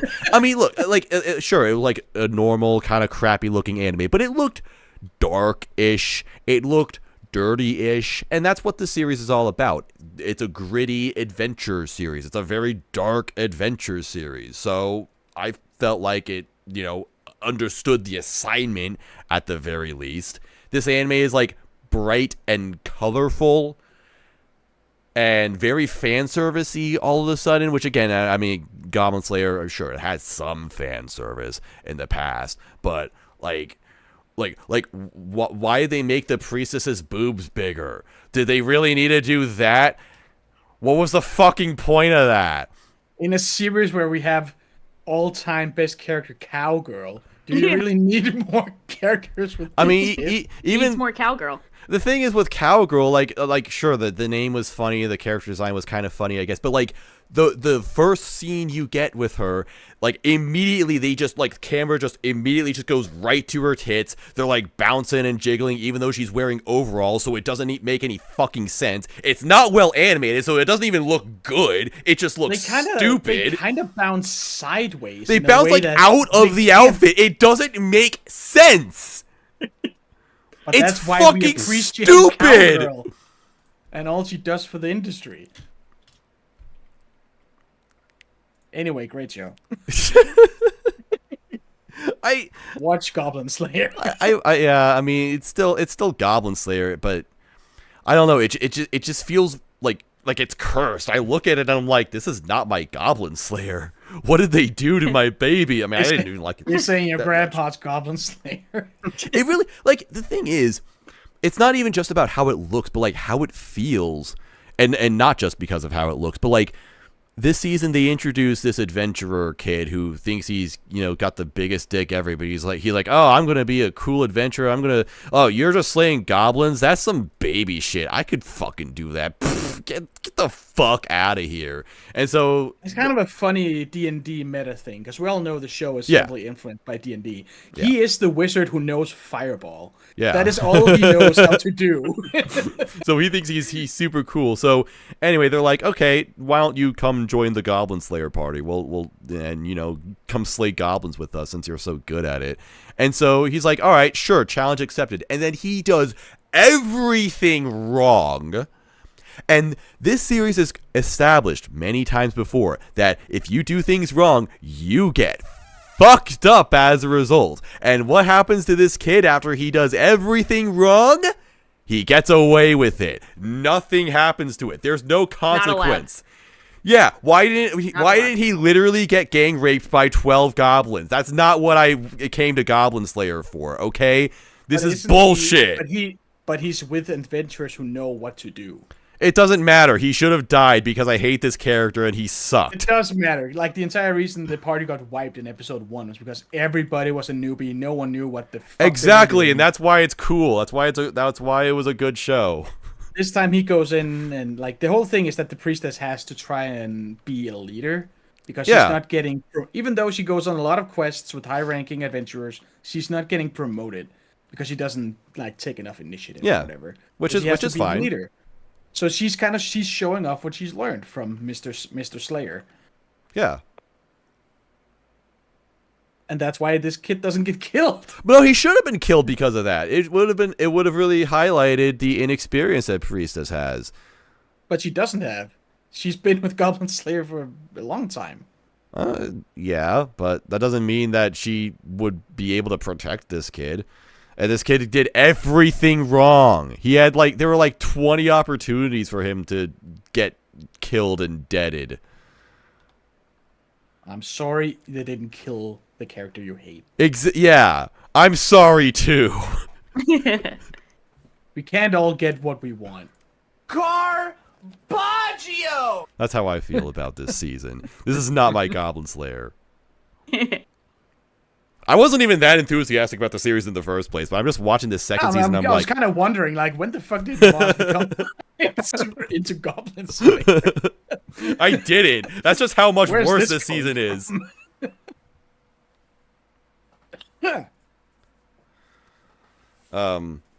Yeah, but well, I'm glad you like it because you're more enthusiastic about it than me. So that's cool.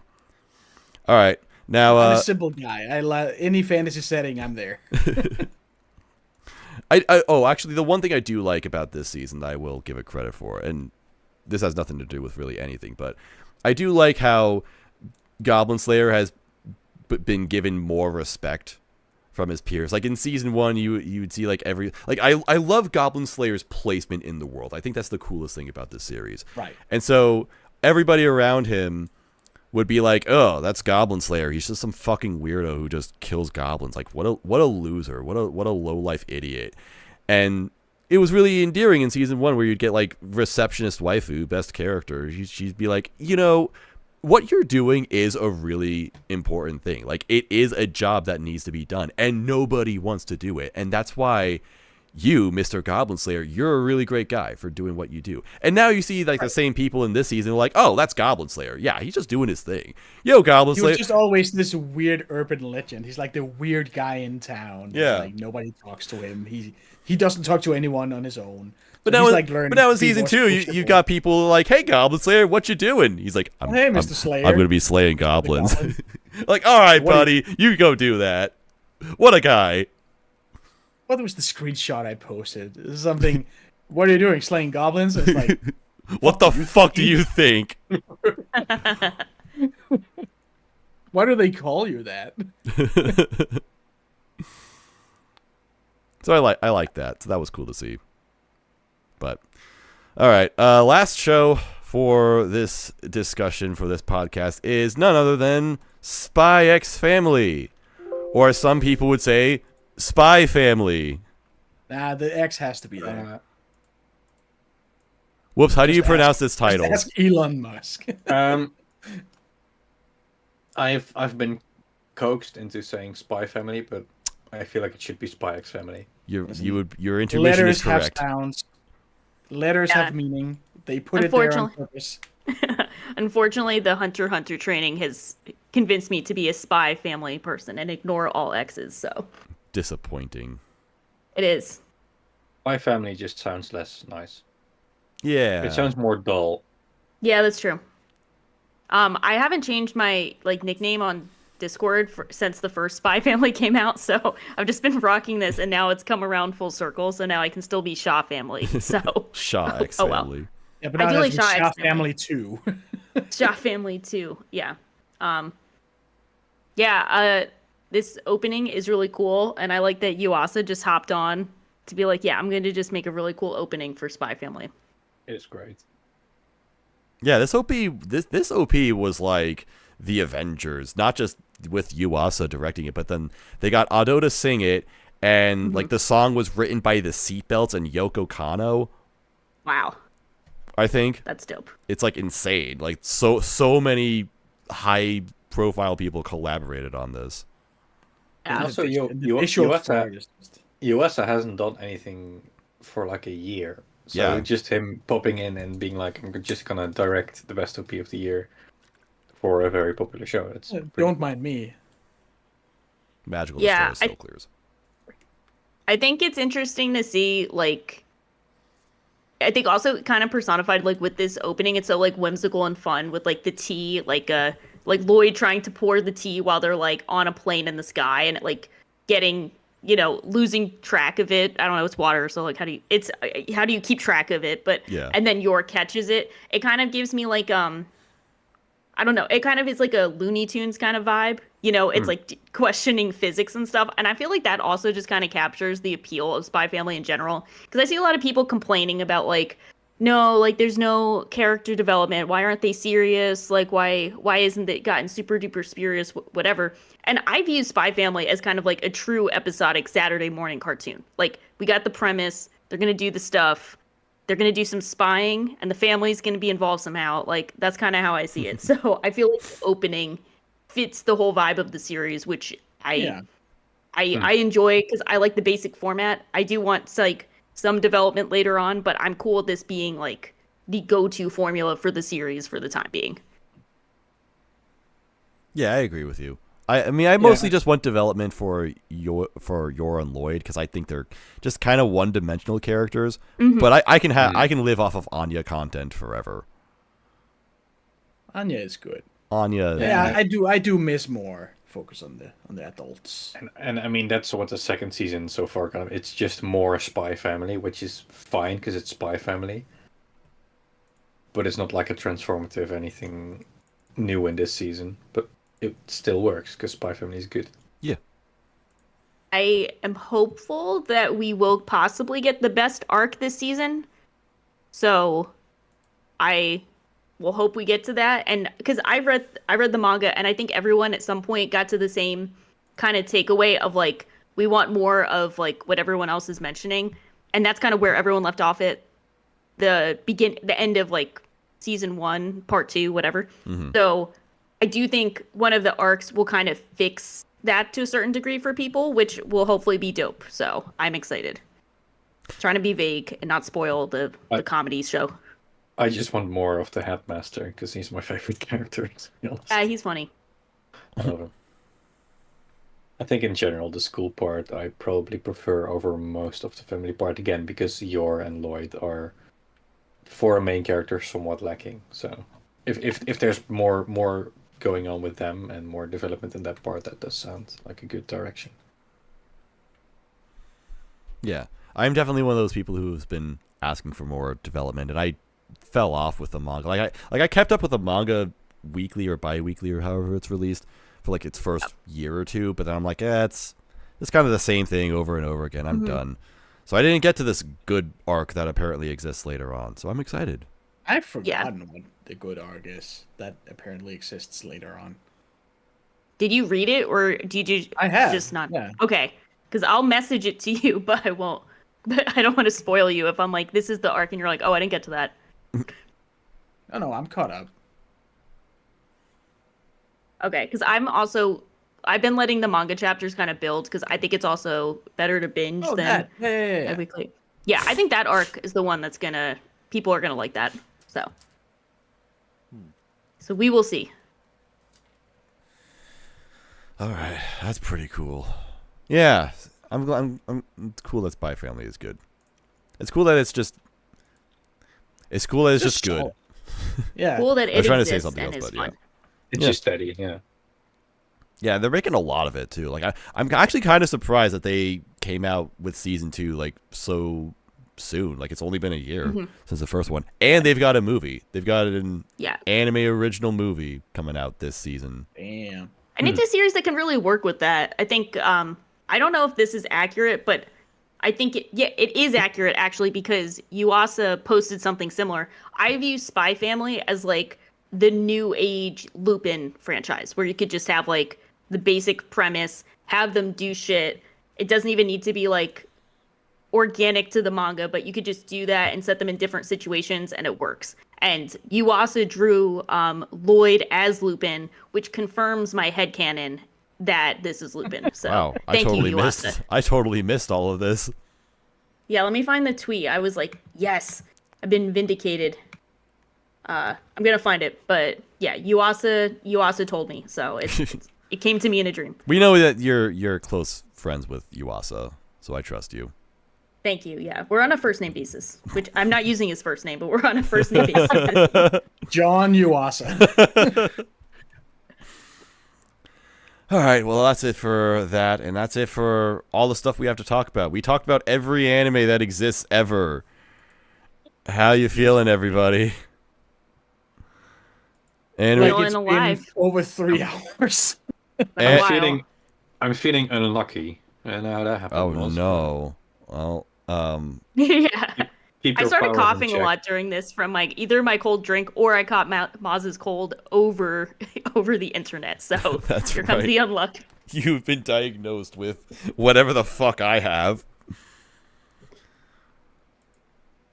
Diagnosed with Yuasa. No, why didn't I? No, Jesus Christ! Why can't I find that stupid thing? Diagnosed with no witch hats for the season. Yeah, that's unfortunate. Hate to see it. You hate to see I it. think The best witch show doesn't even have a witch hat. It's Frieren. Exactly. I meant to joke when talking about Dekoboko, the witch daughter show. I wanted to say that if you're upset with all of like the MILF fan art of Frieren, then just watch Dekoboko. Like they made that a real thing. I don't know if what I just said made any sense whatsoever, but in my head it does. There's MILF fan art of Frieren? Of Fern specifically. I meant Frieren the series. Oh. I haven't seen a lot of that. Too little, honestly. Well, Oh, found it. You I should- won. Hold on, I'm posting it. Yes, you wait. I just found it at the same time. Good call. Yes, here's the tweet. Yes. Oh, we're talking about the Yuasa thing, not I Fern went- MILF fan art. Okay. No, sorry, I was Shaw getting went excited over looking that. for Fern MILF. Yes. Yes. Found it. finally got it. Fucking got it. No, I was. Yeah, Check right. this shit out.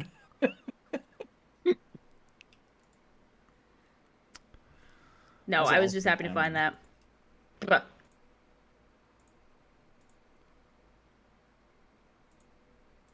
Oh, wait, this thing. Yeah, I remember this. Oh, I didn't even realize this was a Lupin reference.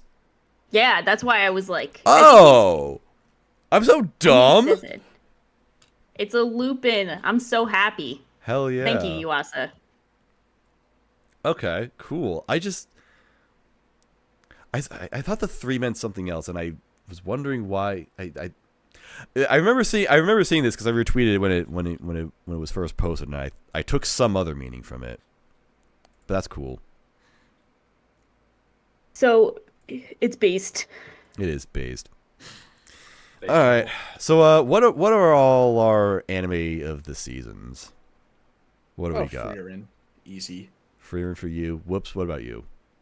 I'm gonna say Frieren for now. But I'm keeping an eye on Undead Unluck Respectable. because that might take Sha. it over. We'll see about Frieren. It's probably just Jujutsu Kaisen, unfortunately. So yeah, it's just been it ruined my life. So Yeah. there you go. Jujutsu Kaisen. You want to talk about that? I mean, I guess we could honestly. I could just say a few words. It's I mean, been just if Sha has something to say, I'm not watching it. The most significant thing in all of culture, it is literally ruining other manga series. I would just say this one thing of like, I went on TikTok again, unfortunately, and no. I see someone that was like, I miss who I was essentially before watching Jujutsu Kaisen. It's just 20 people saying like real. And then I said real out loud, and then I sent it to my friend, and she also said real. So, like, that's kind of the vibe. That's where I'm at mentally. That's another one where I'm reading it, and I think for the last 150 chapters, I have no fucking idea what is happening. Wait, so you're up to date too? On the manga, yeah. You should know what's going on at least from the last chapter. I'll send you a meme. But See, no, yeah, they just. No, it's so fucking convoluted. Everything. It's like I'll just explain it. this last chapter. They just mentioned an event, and I had forgotten it was ongoing. Okay, yeah, that's Like, fair. the I also. game. I was You like, know oh what yeah, it that's is? right. They're doing a game. It's You know what it is? fuck. You can't read anything weekly. That's the thing. You can't read anything weekly because I would forget everything. I need to just binge everything at all times. So that's my motto. But I would be in the same boat as you if I was like. It's like you remember that these last 100 chapters probably have taken place within 15 minutes of in-game, in-world time. Yeah, that's why it's just like Hunter x Hunter. Geje is just like me. He's a Togashi fan. But no, for the actual anime, I really like the last episode that came out, which was episode 13. I think that looked really dope. That's what everyone's saying. Yeah, it's really cool. They're doing some cool creative things with it, which is cool. Yeah, I'm having fun.